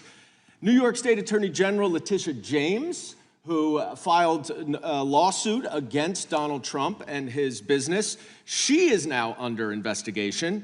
Miles Taylor, who literally did the only thing that he did was write an op-ed and a book criticizing the President of the United States, he is under criminal investigation. Chris Krebs, whose offense, I think, was to say that the 2020 election was the most secure ever, he is under investigation. John Bolton, who has criticized the president, gets his house raided. Lisa Cook, the Fed governor, is now under investigation for mortgage fraud, I guess because she doesn't want to lower rates.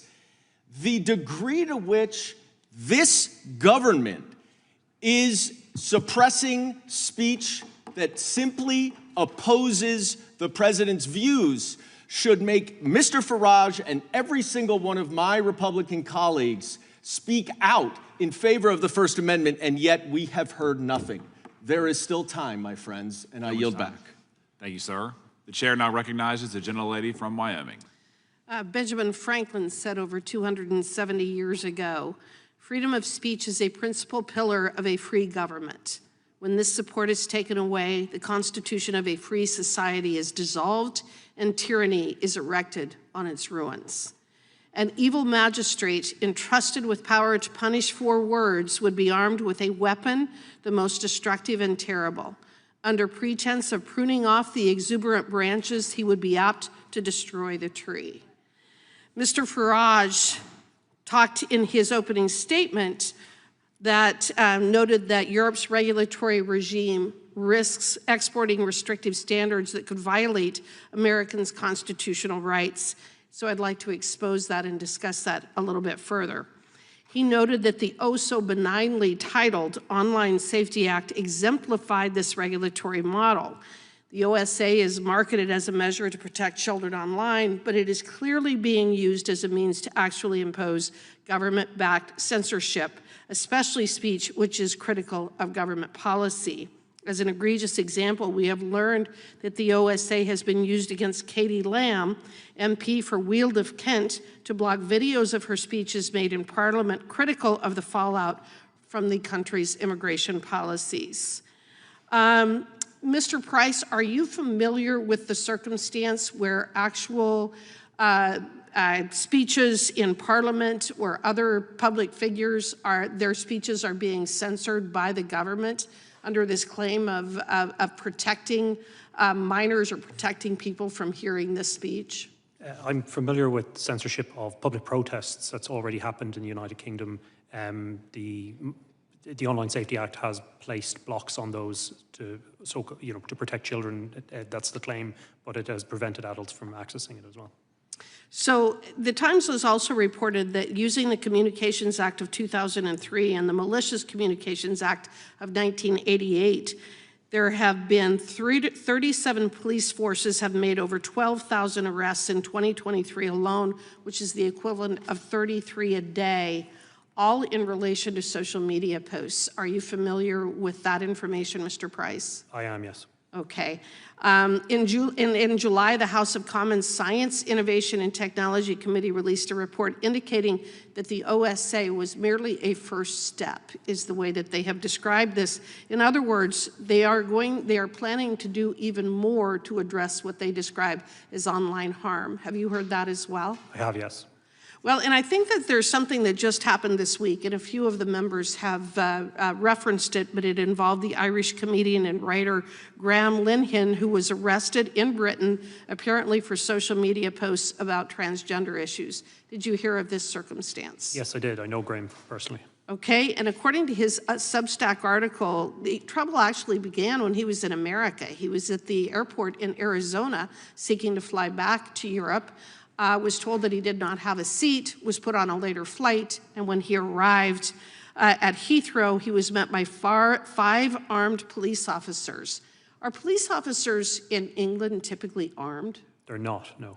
So did you find it strange that he would be met by 5 armed police officers? At airports, counterterrorism police are usually armed, and or there's a special wing of the Metropolitan Police that has armed support unit. So is he considered a terrorist? I'm not clear what provision he was arrested under of legislation, but there is a power in the Terrorism Act to arrest people at airports and seize their devices. Sure. Was he identified as a terrorist because of his online posts? It's not clear yet if he was arrested under that provision, but it has very wide-ranging powers, and it is used on occasion to detain people at ports. Okay, I understand that, and that probably is more of a frightening answer than I expected, which is that they've used the power that is typically reserved for terrorists or people who are of grave risk to the country to arrest Mr. Linehan at the airport because of his Twitter posts. Is that right? It's not clear if they use it yet, but that is a power that they frequently, that is used to seize people's devices at airports. Can you describe more of what happened with this incident involving Mr. Linehan? Do you have the familiarity with the facts? I've read his statement, yes. Okay, and could you please explain what happened? It appears that he was detained on arrival in Heathrow and then arrested, searched, subjected to a long series of questions, most of which revolved around his beliefs on gender ideology and transgender issues. Some of the questions from the police, according to Mr. Linehan, were extremely ideological in nature, and they talked about people who are assigned a gender at birth, which, as he pointed out himself, is activist language that the police should not be using. So he also claims that his bail conditions one of the conditions was that he could no longer use X.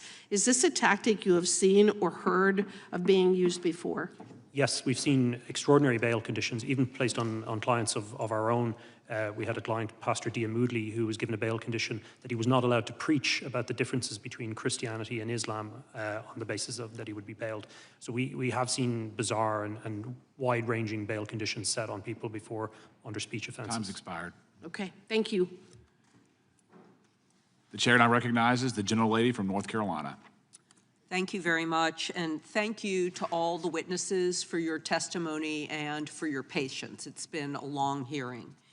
I think it's very timely that we're discussing threats to freedom of speech and innovation in this committee. I do wish we were talking about what's going on in this country right now, but I don't always get what I wish for.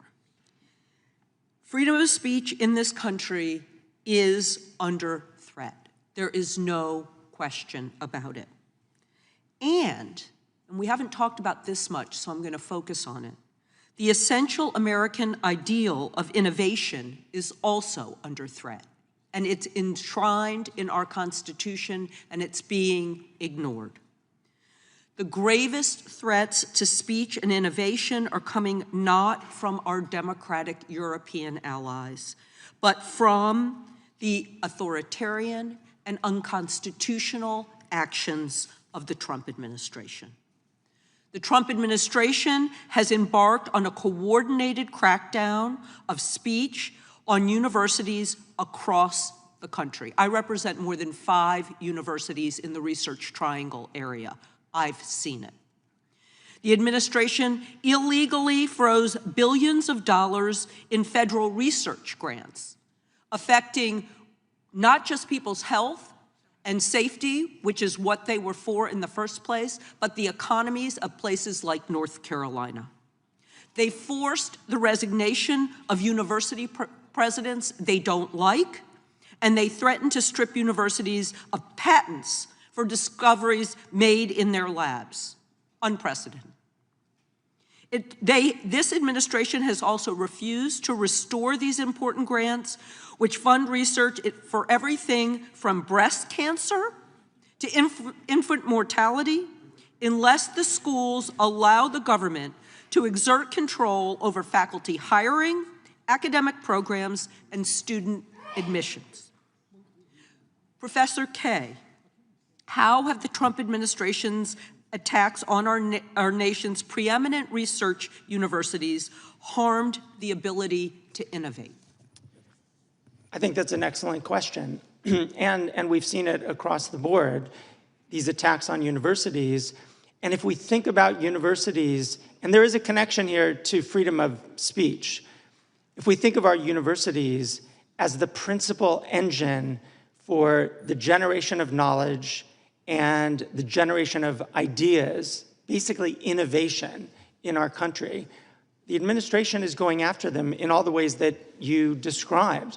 And it goes after them not only by withholding grants that have already been awarded, it's also going after them in the context of seeking to shape what the research is, what's actually being taught in the classroom. Those are, I think, very significant interferences with the potential for innovation in our country. Well, thank you for that. And now to get to the tech issues, because that's kind of underlying what's going on. This hearing is supposed to be about Europe's threat to big tech companies, but I'd like you to speak about the threat of big tech companies and the AI models that they're creating on intellectual property rights, many of which are protected more strongly in Europe than they are here. How have AI models that scrape everything that they can, whether copyrighted or not, impacted innovation and even our newspapers, which are having to sue for the copyright for the content that they create? Well, I think this is as you know, a pretty complicated area. But I would highlight, just to bring it to European regulation for a moment, whereas the United States has not really gone very far down the path of legislating in this area and finding ways to boost AI's potential for democratic and freedom of expression purposes, Europe has actually adopted an AI Act, which, again, we might not agree with all of its particulars, but it's aiming to harness the power of AI for democratic purposes and to ensure that AI doesn't have this negative impact on fundamental rights. I think that's an approach that we can learn from, actually, and that we haven't so far. And I want to just, because I know I only have a second left, I really want to give a lot of credit to Congressman Issa, because he has been having excellent hearings on this very issue, but unfortunately, the larger Judiciary Committee has taken no action. And so I would encourage the larger Judiciary Committee to follow Congressman Issa's lead about protecting our creators. Thank you, and I yield back. Thank you, Representative Ross. The chair now recognizes the gentleman from South Carolina. Thank you, Mr. Chairman. We're here to talk about ongoing concerns with European censorship, British censorship, and its effect on American speech or broader free speech principles that hurt certainly citizens, but American companies, both domestically and abroad. What I'm hearing today, at least from the witnesses, is rather alarming. This Orwellian in nature approach that Europe has taken, the hostility to free speech, to satire, to maybe speech that you disagree with. And I want to talk about that as it pertains to the UK, the EU, and certainly the US. Mr. Price, Prime Minister Starmer said that the UK does not have a free speech problem. Do you agree with that statement? No, I do not. In what ways do you disagree with the Prime Minister? We have seen numerous prosecutions in the United Kingdom for totally non-violent speech. We have clients, my own organization is acting for, who have been arrested for silently praying, for offering consensual conversations, for preaching about the gospel.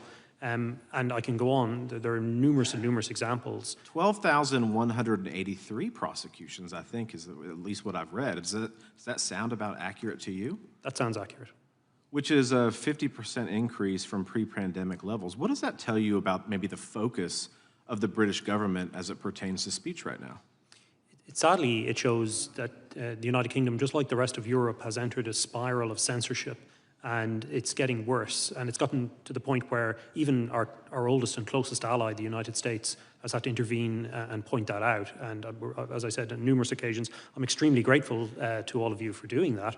But the problem, frankly, is being now compounded and set in stone by things like the DSA from the European Union and the Online Safety Act in the United Kingdom. Well, let's talk about the Online Safety Act for a second. I mean, I think it maybe is intended to protect children, and I think everyone lauds that. Mr. Farage talked about that nobody, right or left, wants their child exposed to bad content online. But it's been talked about, and you've seen this in your practice, used as a weapon to target speech that maybe the government finds uncomfortable or disagrees with. Is that correct? Yeah, that's correct. We've seen, for example, Section 62, which is designed to protect children, being used to censor videos of protests near asylum centres. And so once you reach a point where content is restricted on the basis that it is political, we're moving well out of any kind of zone of protecting children into essentially censorship.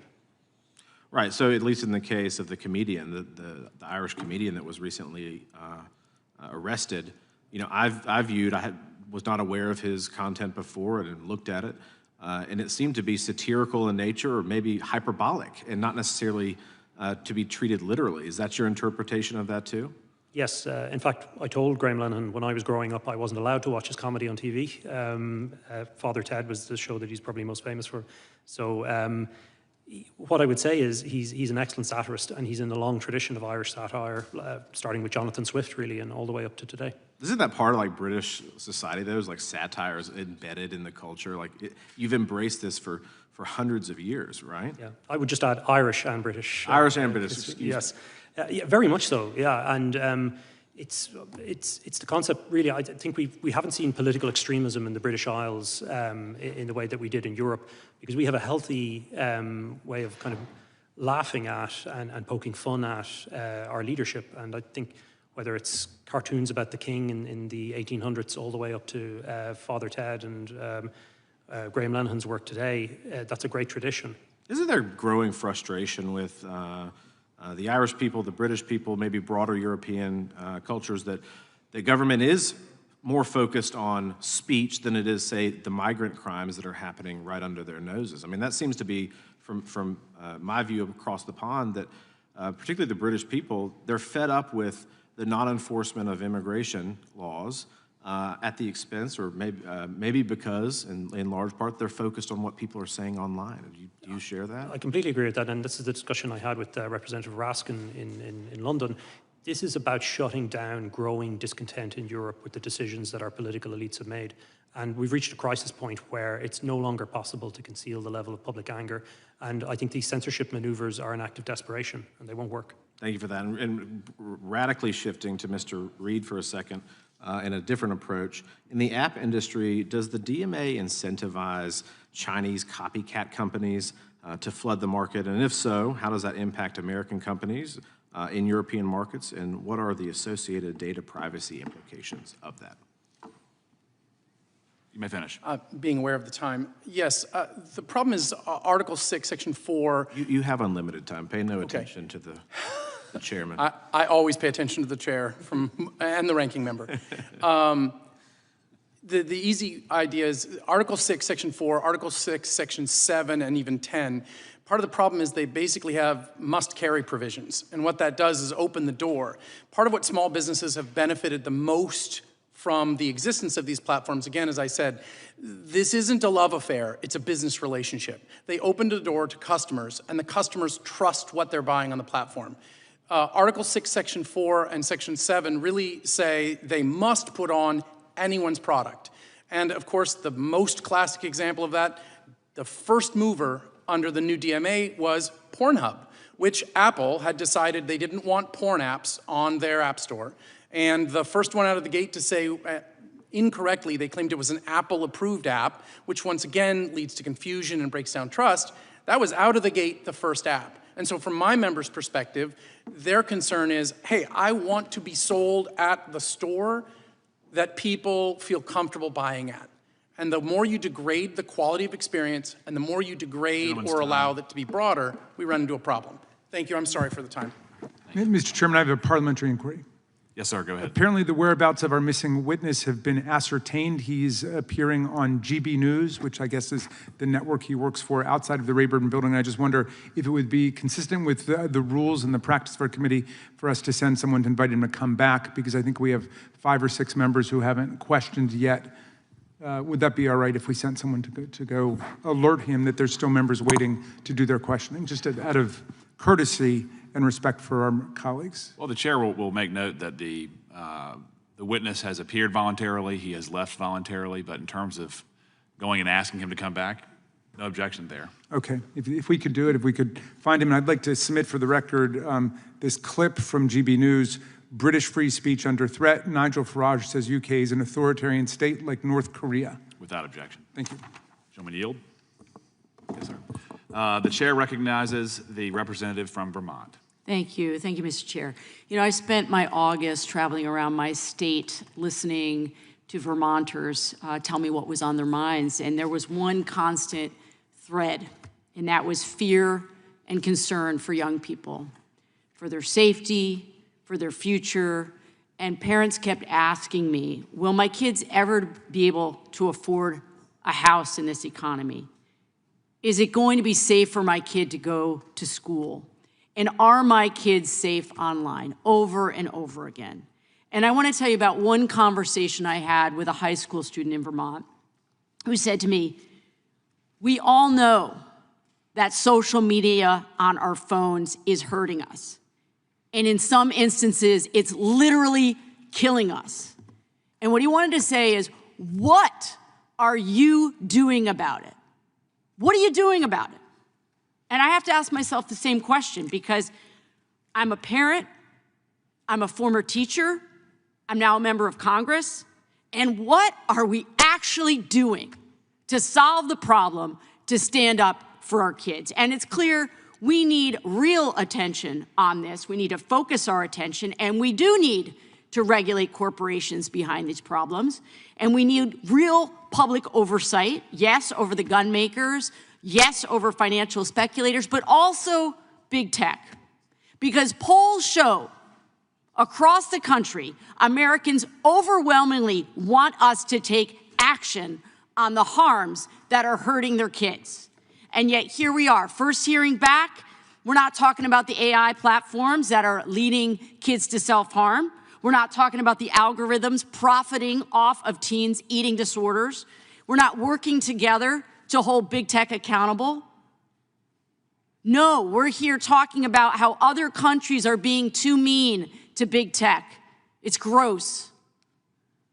Professor Kay, thanks for being here. Can you briefly describe how the EU's Digital Services Act regulates social media content for children? So the DSA is a very big piece of legislation, a big regulation, but it gets to exactly the point that you're making, which is the DSA is the result of a years-long process of democratically Europe trying to figure out what's the response to the massive power of big tech over their information environments. And so to give one example, they provide a mechanism that actually requires those companies that are considered the very largest platforms and search engines to do an assessment of the risk that they cause in the context of illegal content, which could include child sexual abuse material. That is really only doing that basic risk assessment that we should imagine all companies would do. Exactly. And then based on that, they're actually obligated to take mitigating measures against them. So that's one example. Yeah, I mean, this is bare minimum stuff here, right? Bare minimum. Yep. Risk assessment. What are we subjecting our children to? Correct. And so in your assessment, does the EU prioritize protecting kids and teens from content related to suicide and self-harm? So the DSA is not content specific, right? It doesn't require any company, for example, to take down any particular kind of content.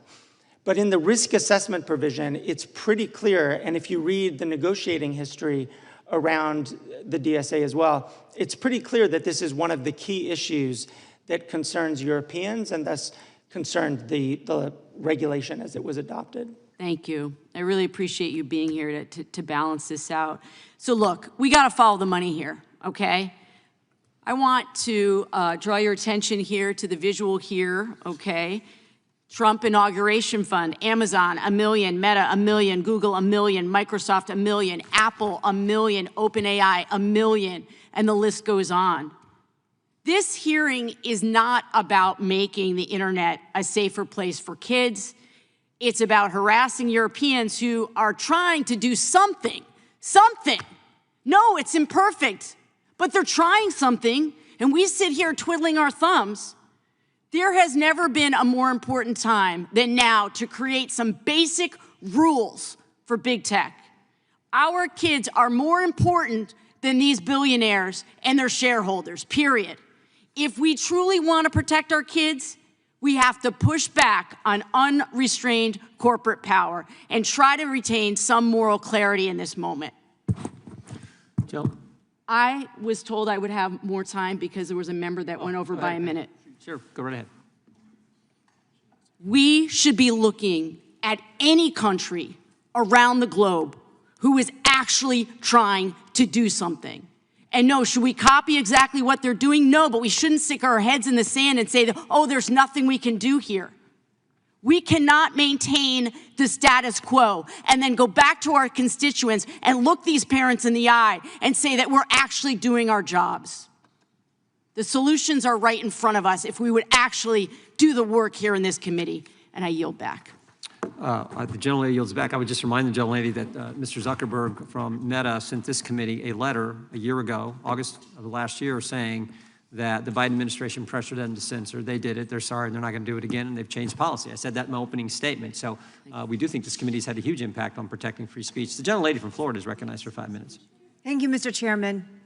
Today we are examining a growing threat, the way that Europe and the UK are using so-called digital safety and competition laws to undermine American values and American innovation. The EU Digital Services Act and the UK's Online Safety Act go far beyond legitimate regulation. They empower foreign bureaucrats to label political dissent, even ordinary phrases like "take back our country," as hate speech. And they pressure US platforms to apply those censorship rules globally. At the same time, the EU's Digital Markets Act and the UK's DMCC deliberately single out American technology companies for punitive treatment, forcing them to share proprietary data and subsidize less innovative rivals. These laws are protectionist by design, and they put American jobs, innovation, and free speech at risk. Congress has a duty to push back. We must ensure that foreign governments cannot dictate what Americans are allowed to say online, nor use regulatory schemes and backdoor taxes on our most successful industries. I look forward to hearing from you all today and appreciate your testimony. Mr. Price, I am a former American judge, and as such, I know that laws must have clear, defined terms in order to be applied impartially and fairly and consistently. I'd like to return to the discussion of the OSA and specifically the requirement under which that for speech to be censored as a false communication, it must cause, quote, non-trivial psychological or physical harm. Would you share with us your perspective on the use of phrases such as non-trivial psychological harm and your view of whether it is possible for these terms to be applied uniformly, fairly, and consistently? Good question. I'm afraid I really can't, and you've hit the nail on the head, really, in terms of your question. These terms are extremely vague, and it's a long-standing principle of the common law that vagueness in the criminal law is repugnant. And so, sir, is it your view that this is actually an appropriate or even enforceable regulatory scheme? It's not appropriate, but they certainly intend to enforce it. Mr. Reed, I'd like to turn back to the DMA's application to our companies and the concept of gatekeepers, which we touched on earlier today. Would you please describe how that operates and how these regulations are creating an unfair competitive advantage for European and Chinese firms at the expense of American companies? Well, I think the primary problem with the way that the EU has set up the gatekeeper requirements is it's driving the largest companies to essentially pull back on the tools they build for my members from the frameworks that they build for the small businesses. Ironically, oftentimes these small guys are the ones who are going to compete with them because it allows them to say, well, in order to comply with the DMA, we need to remove various functions. And this isn't hypothetical. What we've seen so far in our discussions is they want to remove link-throughs. They want to remove other elements that they see as essentially keeping power in a few of the big companies. The irony is, of course, the small guy, not the medium-sized guy, not the billionaire, but the truly small guys actually need that foothold to step up. And so what it creates is an environment where, sure, there'll be some billionaire companies that will do well out of the DMA, but the thousandaires, those of us who are trying to get to that next level, are the ones who get crushed between the two giants. Thank you. I yield the balance of my time to the chairman. Hi, thank you. Mr. Price, I just want to make sure I understand exactly what's happening. A pastor gets arrested for what he said, but the guys who attacked him don't. Lucy Conley said things that she shouldn't have, probably. Not probably, definitely. What would Mr. Farage say? Intemperate, statements, but she took them down. She got more prison time than young violent offenders got.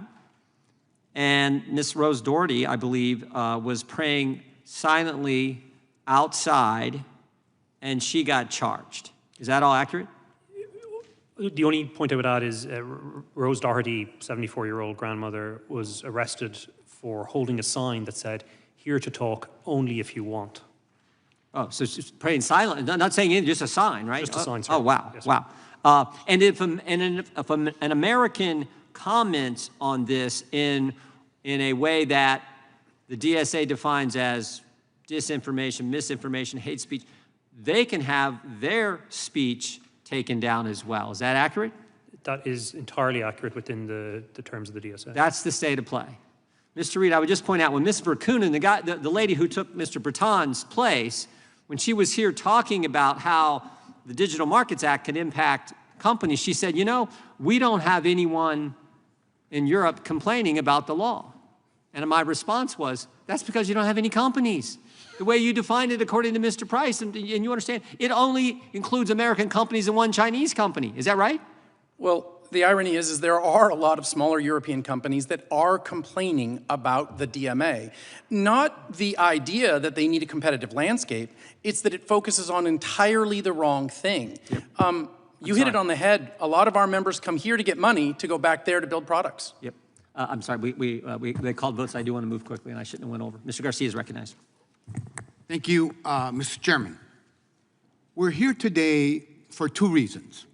One, because Republicans are in the pocket of big tech, and two, they want to distract us on their war on free speech and expression in the U.S. We all remember Trump's inauguration. The tech oligarchs were all there. Musk, Zuckerberg, Bezos, Cook, Pichet, and they looked like they won the presidency because they did. And they got what they paid for. Since taking office, Trump put out an AI action plan that could have been written by big tech, dropped enforcement provisions against tech companies, and tried to unlawfully fire 2 FTC commissioners who fought to hold these companies accountable. By the way, one successfully got back to work today, first day back.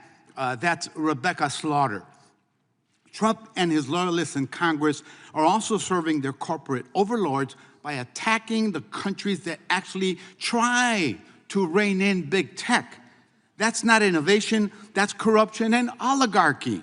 The American people do not want corruption and oligarchy. They want leaders who have the backbone to stand up to big tech, to stop massive surveillance and protect data privacy and uphold freedom of speech. But the people least qualified to talk about freedom of expression are the ones that currently are cracking down on the First Amendment. As my colleagues have described, Trump and his fellow Republicans have banned words that the federal government can use. They've extorted media companies to punish news coverage they don't like, and they've weaponized the immigration system against people who have other views. They've suppressed economic data and other information that contradicts the propaganda machine and targeted medical research even and museum exhibits, all because they're afraid of words, history, and the truth. At the same time, Republicans are leading a historic crackdown on expression, and they're holding propaganda hearings like this and telling us to reject the evidence of our eyes and ears.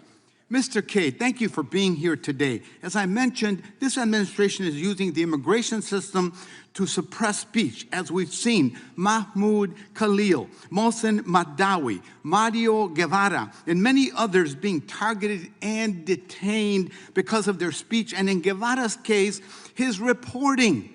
Could you please comment on the ongoing weaponization of immigration to trample freedom of expression?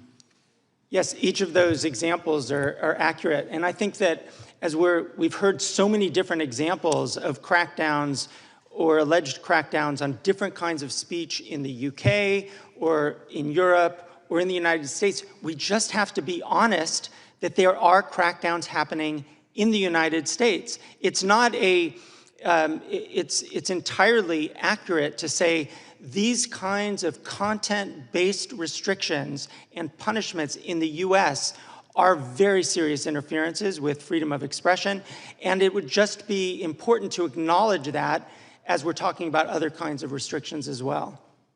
Thank you for that. It's really important that we not allow arsonists to pretend that they're firefighters, and we must not let Republican lies prevail. I yield back. Gentleman yields back. We will do one more, then unfortunately we have to recess for votes. And I know you guys have been sitting there for 3 hours. You need a well-deserved restroom break. We'll see if we got some refreshments for you back there, hopefully. Mr. Harris is recognized, and we'll take a quick recess. Thank you, Mr. Chairman, and thank you for this important issue, and to all of you that have shared on this panel today. Greatly appreciate your patience, excuse me, and your thoughtful answers. I've served as a pastor for 36 years, and so obviously I have a heightened sensitivity to the whole issue of when governments and institutions begin to talk about hate speech and the censorship of hate speech. And I guess one of the questions that I'm concerned about today, and I'll ask you, Mr. Price, because of your experience in this area, particularly with ADF, would you consider posting a Bible verse hate speech? No. And is saying there are only 2 genders hate speech? I certainly wouldn't consider that hate speech. And so, yet the UK's Online Safety Act, among other things, is requiring companies to take actions against content which, quote, incites hatred against people. And I guess my question is, again, Mr. Price, who is in charge of determining what constitutes content which incites hatred against people? The regulator of the Online Safety Act is Ofcom, which is the statutory body, and the legislation itself includes what they call priority content. That's content that would be age restricted, encompasses things that are illegal outside or in real life, not online. The problem with that is that our pastor, Dia Moodley, that I mentioned earlier, he was threatened. He was arrested under the Public Order Act, which talks about stirring up religious hatred for comparing Islam and Christianity.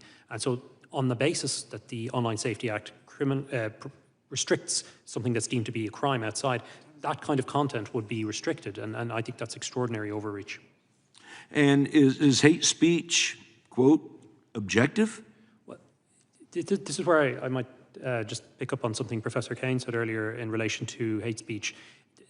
The problem with it is it's a tautology saying that incitement to hatred is speech that creates hatred. There have been attempts by the UN, like the Rabat Plan of Action, to try and, on the prosecution side, set out a more clear framework on it. But as far as European courts are concerned, I think that their jurisprudence in this area is essentially incoherent. Right. Well, obviously, I oppose any hateful rhetoric that's expressed online, but at the end of the day, it's not the job of governments to police bad speech, especially when we'll never be able to agree on what actually constitutes bad speech. And at the end of the day, the best remedy for bad speech is good speech, not censorship, in my opinion. But I will also ask, there is currently a clash between social media platforms that value free speech and the laws of the UK, causing some companies to alter their terms of service. And Mr. Price, are American social media companies expected to comply with UK's Online Safety Act? Yes, sir, they are. And how does this impact the way in which companies set their terms of service? We've seen this again and again when it comes to regulations from European regulators, either from Brussels or London, where companies, of course, commercial enterprises, setting and designing a system that complies with EU law often means setting something for their entire operations globally. And that we saw that again and again with GDPR. Every time you have to click, I don't want cookies, something, and Americans are exposed to this. That's as a result of, it's a complicated enough process, but of European regulation reaching into your online activity. Well, again, this is a critically important issue, and you've done some incredible work, I know, with Alliance Defending Freedom. And I know, Mr. Price, you've defended witnesses criminally charged for praying near abortion clinics. One of those examples was Father Sean Goff, a Catholic priest who was charged for praying and holding a sign that read, "Praying for Free Speech." UK authorities allege that silent prayer near abortion clinics constitutes an attempt to coerce women who are considering abortions. And I just ask, is silent prayer coercive? No, sir. And should silent prayer and holding signs result in legal consequences? Absolutely not. So when pro-life activists are prosecuted for engaging in peaceful prayer and protest, what kind of message does that send to other pro-life activists in the UK? I think it shows an extreme degree of intolerance. It shows police overreach, and ultimately, we have to go back systemically. The problem is these laws that are being created. They're incredibly vague, overbroad, whether it's by European regulators or UK regulators, and they're having a real impact on people's lives and their human right to free speech. Well, as this committee has discussed previously, the FACE Act here in the United States has been used to go after pro-lifers, and I just pray we don't reach the point that such activists are arrested for silent prayer, as we've seen there. With that, Mr. Chairman, I yield back. Gentleman yields back. The committee will stand in recess for 15 minutes more or less. Restrooms and refreshments in the back for you guys. Thank you so much.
Committee will come to order.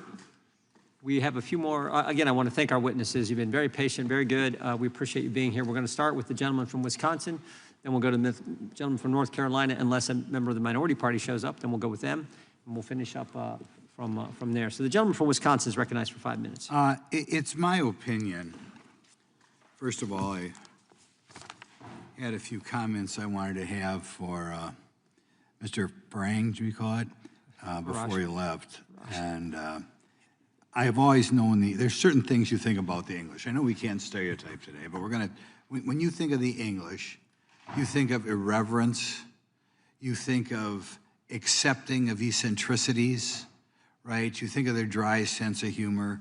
There is no, if we had to crack down on free speech in any country in the world, the country we'd lose the most in is if we crack down on free speech in England, because they are great, aren't they?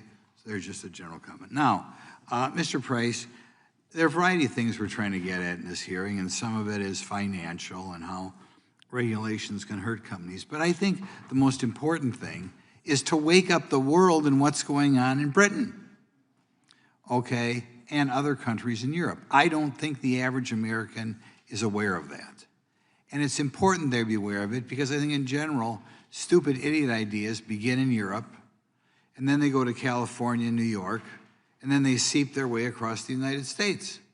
And this idea that we can crack down on free speech, I would like you, Mr. Price, just to go through a few examples, including the examples of that poor gal who wound up in prison. Don't be afraid to not be able to say what she said, because we're still in America, it's still a free country. What do you say to wind up having to go to prison for in Britain today? Exactly what do you have to say? Well, you're still in the U.S. Yes, sir. I am going back to the UK, though, and after what happened to my fellow Irishman, Graham Lenihan, I might just be careful. One thing I would say is that the overbroad laws that we've been discussing and the implementation or the enforcement of the law has reached a point where we now have perfectly legitimate speech being caught up in criminal prosecutions. So for a Christian pastor like Dia Moodley in the city of Bristol, it's a perfectly natural thing to answer a question from a member of the public about the differences between Christianity and Islam. And the fact that he was ultimately arrested under the Public Order Act there for stirring up religious hatred, which a charge they later dropped, and not the people who were assaulting him, gives us an idea of how bad things have gotten in the UK. And we were delighted, of course, that Vice President Vance, in his Munich Security Conference speech, drew attention to this other class of cases involving prosecutions for praying silently or for holding a sign offering consensual conversations in the vicinity of abortion clinics, which is an extraordinary assault on freedom of speech and, I would say, freedom of religion as well. Okay, when I was looking this up, I didn't know what she said. Apparently, she was critical of a mass murder whose ancestors came from Rwanda. It's now against the law to point that out in Great Britain, apparently. Yes, that's the case of Lucy Connolly. Lucy Connolly tweeted a tweet where some of us, or I think most people would probably disagree with what she said. She disagreed with it herself. She took it down 3.5 hours later. It was, as Mr. Farage said, in a moment of great tension and great personal stress.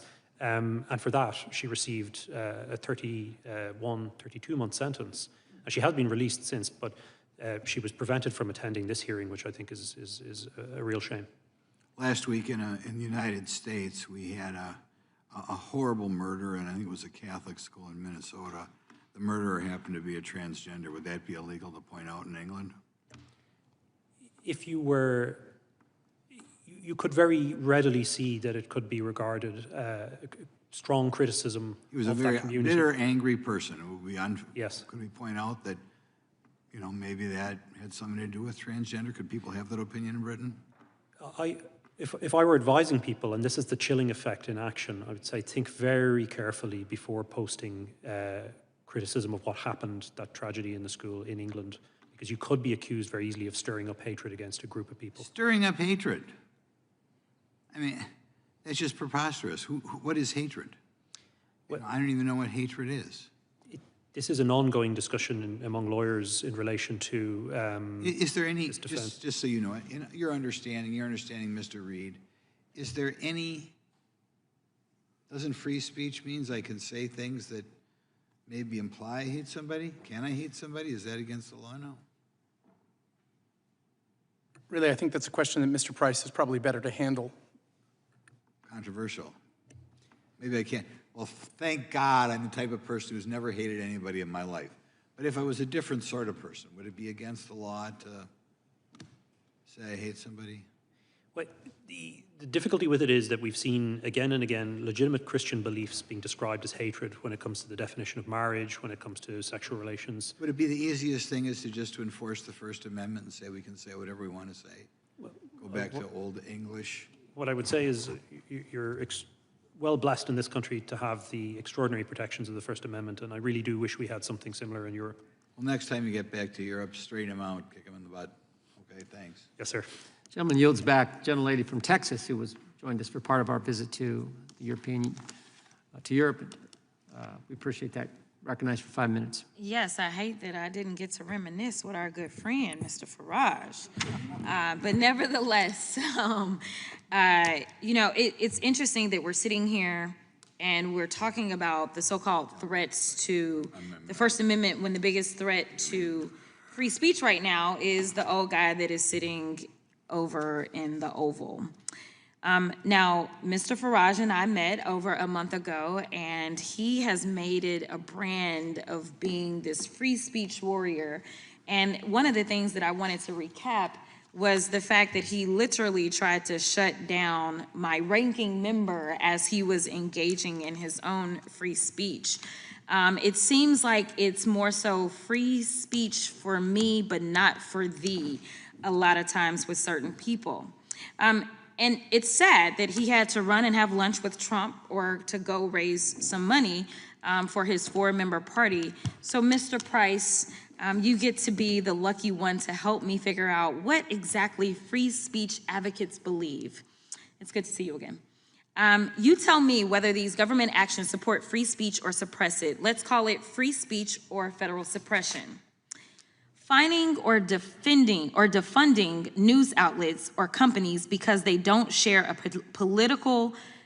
particular political message. I think I'm not entirely sure what context you're referring to. I think I'd need a little bit more information. So, long story short, if they decide that they are going to fine or defund any news outlet simply because it doesn't necessarily go far left or far right, do you think that that is a violation of free speech? Well, I'm not entirely sure how it would connect with, let's say, the area of expertise that I have. I think you may be referring to the PBS controversy. It's probably not something that I would be able to really... Not necessarily, but let me go to Professor K. Professor K, did you understand my question? Fining or defunding news outlets or companies because they don't share a particular political message? Yeah, thank you for the question. At the very core of the First Amendment is a prohibition of viewpoint discrimination. Okay. And what you described sounds like viewpoint discrimination. So it definitely sounds like federal suppression. If you require news outlets and companies to have content moderators to ensure their coverage promotes a political ideology or leaning, would that be federal suppression? Well, that does sound like an interference with a company's content moderation decision. Banning materials because of their content. Materials? Yes, so like books. Oh, of course. Well, and we've seen this in the range of book bans at libraries across the country. Absolutely. What about threatening private companies with lawsuits or fines unless they do the government's bidding? Sounds like pressure that would be undue, yes. Okay, so I agree with you. All of these actions are exactly what Trump has done since he's taken office. Make no mistake, Trump is weaponizing his idea of free speech to force folks and companies to become his political puppets to promote his propaganda.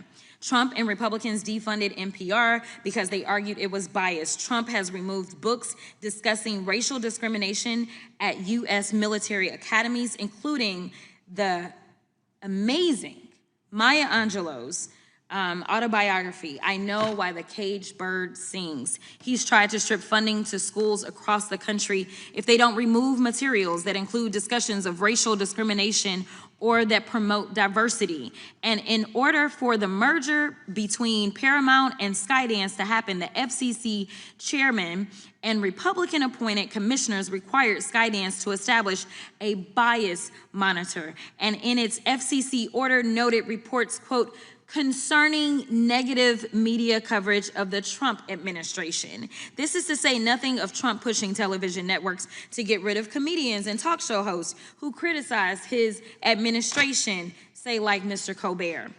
Let's call this what it is. It's Trump weaponizing the idea of free speech to force people, institutions, and companies to be his mouthpieces. This ain't free speech, it's propaganda. Meanwhile, my Republican colleagues are out here having a meltdown over the European bill, one that, by the way, includes provisions to fight child trafficking.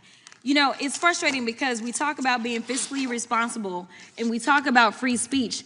And right now, as we're having these discussions, you know who's trying to shut down members from voting in the way that they want to vote? It's the president, who literally said he would look at anyone who decided that they were going to vote to release the Epstein files as hostile. That sounds like a threat as it relates to all First Amendment protections, in addition to the fact that it's literally contravening our constitutional duty that we swore an oath to, because we don't swear to an orange king. Instead, we have sworn an oath to the Constitution, and we were elected to represent the people that elected us. Thank you so much, and I'll yield. Gentlelady yields. Gentleman from North Carolina is recognized. Thank you, Mr. Chairman. To the witnesses, thank you all for being here. This is a very important topic when we look at what's going on in Europe, and because of what's going on in Europe, what's happening by extension around the world. When we look at the encroachments on freedom of expression, freedom of speech, it is chilling.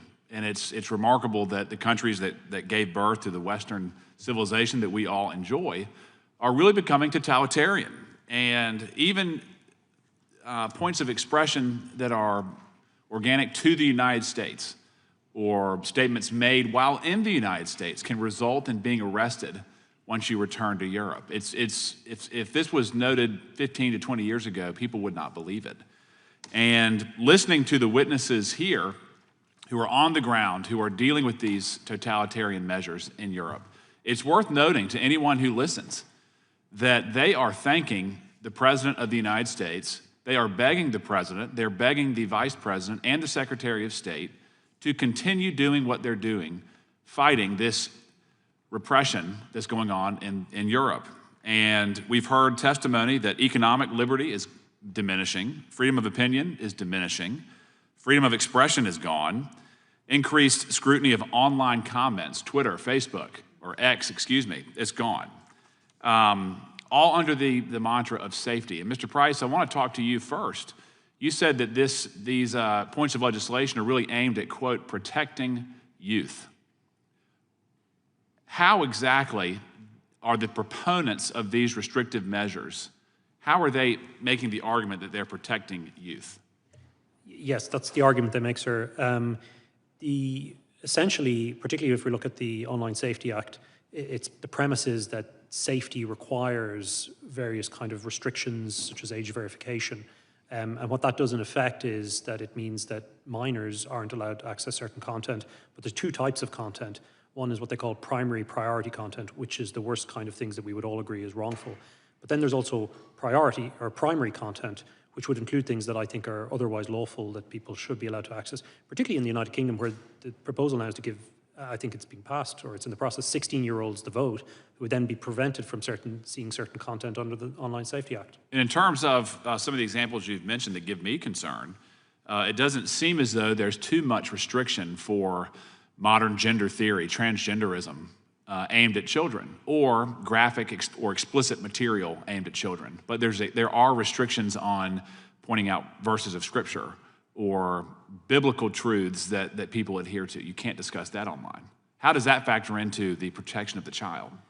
I think your point is well made. It's worth noting, and it often strikes me, that smartphones with internet access have been available, really, the iPhone was launched in 2008, And there were no immediate actions by governments or regulators to try and protect children from content. It's only after the election of Donald Trump and Brexit that there was suddenly an enormous effort at the European level to crack down on content in the name of safety. But I suspect, as I say, that there's an underlying political justification. So what's the goal? I mean, we've talked about the diminishing prosperity, the freedom is gone. There's diminished enjoyment of life, there's diminished humor, there's zero free-flowing information. What's the goal besides complete political power? Certainly think the goal, as you allude to, is narrative control. Information is the first and most important, as it were, quantity in a democracy. That's how we make our decisions based on what we hear. And if you can restrict the amount of information that people hear, or you can channel it in one direction, then you influence the democracy. And as I say, there's increasing discontent in Europe about the direction of travel in so many areas. And I do believe the DSA, like the German Network Enforcement Act and other related legislation, is part of a serious effort to control the narrative. And it's basically a tool of quote, quote, progressivism to silence dissent and to move the agenda forward. Is that correct? That's what I'm gleaning from the conversation today. Certainly in a lot of our work, it has gone that way. It seems that Christians are disproportionately targeted. There was a dissenting opinion by the Polish judge in a case called Dotra Rasobaka before the European Court of Human Rights in 2022, where he made the observation that when it comes to speech, those who are critics of Islam seem to be prosecuted and do not have the protections of the right to freedom of expression, whereas Christians, people who are critical of Christianity, are prosecuted and they suddenly are entitled to free speech in that context. So in the UK, we often call this two-tier policing, and I think there's a two-tier approach to human rights. Certainly the Polish judge did, and I agree with him. Interesting.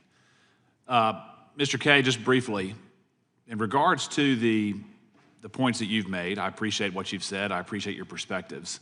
Would you admit at this point that the Biden administration was involved in suppressing information as it related to various components of the COVID response, the COVID treatment plans, the vaccines, efficacy, and so forth? I mean, no, that is just not something I know. You wouldn't stipulate to that? No. Even in, I know you criticize Mr. Zuckerberg for saying that the government leaned heavily on social media companies to remove content as it related to COVID.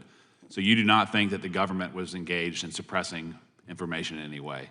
Well, we know there was, because there's Supreme Court, cases around this, where the allegation was that officials in both administrations, the Trump and Biden administrations, did put some pressure on the companies in terms of public health messaging. There's no question about that.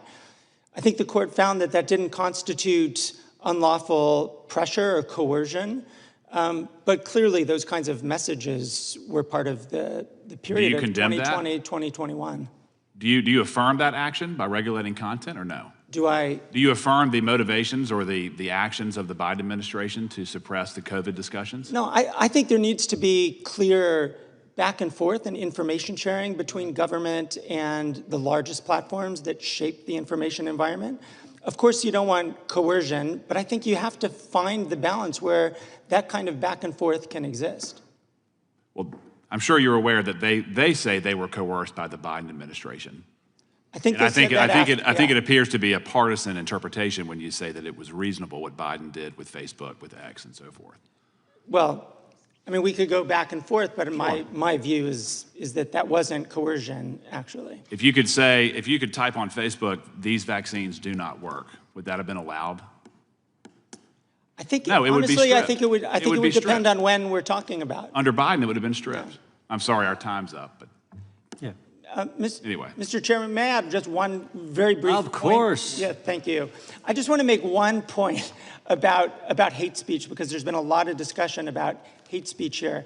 And I think it's valuable for us to at least understand the basis for where these hate speech laws come from. Most of the language from the international law on hate speech, particularly in Europe, was a result of the use of propaganda to target Jews and others during the Nazi Holocaust. So quite a bit of the hate speech is actually a response to that history. And I think at least acknowledging that that is a part of the cultural freedom of expression background in Europe is useful, so that it's not just a kind of bullying of Europeans, but also an understanding of where they come from. Yeah, but Mr. Price made the point, I think his last comments made the point about a two-tiered system, which they see versus how certain Christians get treated versus how people of a different faith get treated. And if you even use that term, two-tiered system, you can be criticized for using the term about something that many people think exists currently in the UK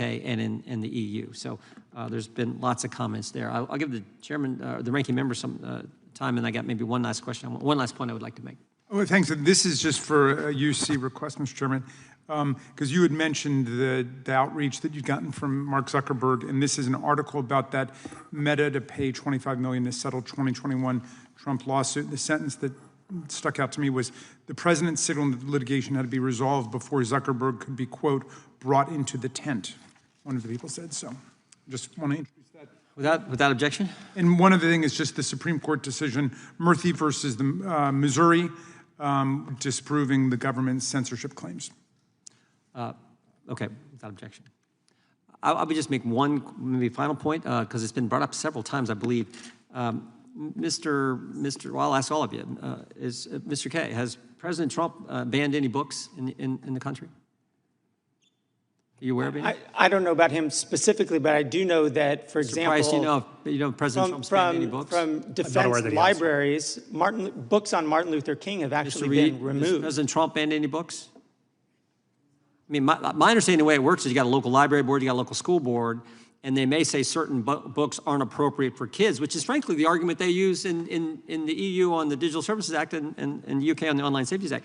No president's banning books. They're just saying, local library board are saying, you know, second graders should maybe not see certain things that adults can see. Mr. Chairman, if I could follow up on that. Sure. Just because I've got constituents who are in the service abroad, and there are schools called DODEA schools, Department of Defense schools, and there was an executive order applying to the Department of Defense, and they shut down the school libraries there. These are federal schools, not local schools, federal schools.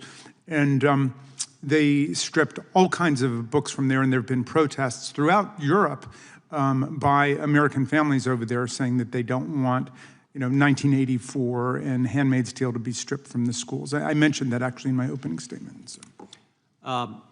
I want to thank each of our witnesses for being here today. Appreciate your patience and appreciate you being here for, 5 hours. Thank you very much. And this concludes today's hearing. We thank our witnesses for appearing before the committee today without objection. All members will have 5 legislative days to submit additional written questions for the witnesses or additional materials for the record. Can I say one more thing, Mr. Chairman, in praise of you? Okay. I might have designed it differently, but I want to thank you for organizing a very interesting trip for us and this hearing as well. Without objection. Thank you. Without objection, the hearing is adjourned.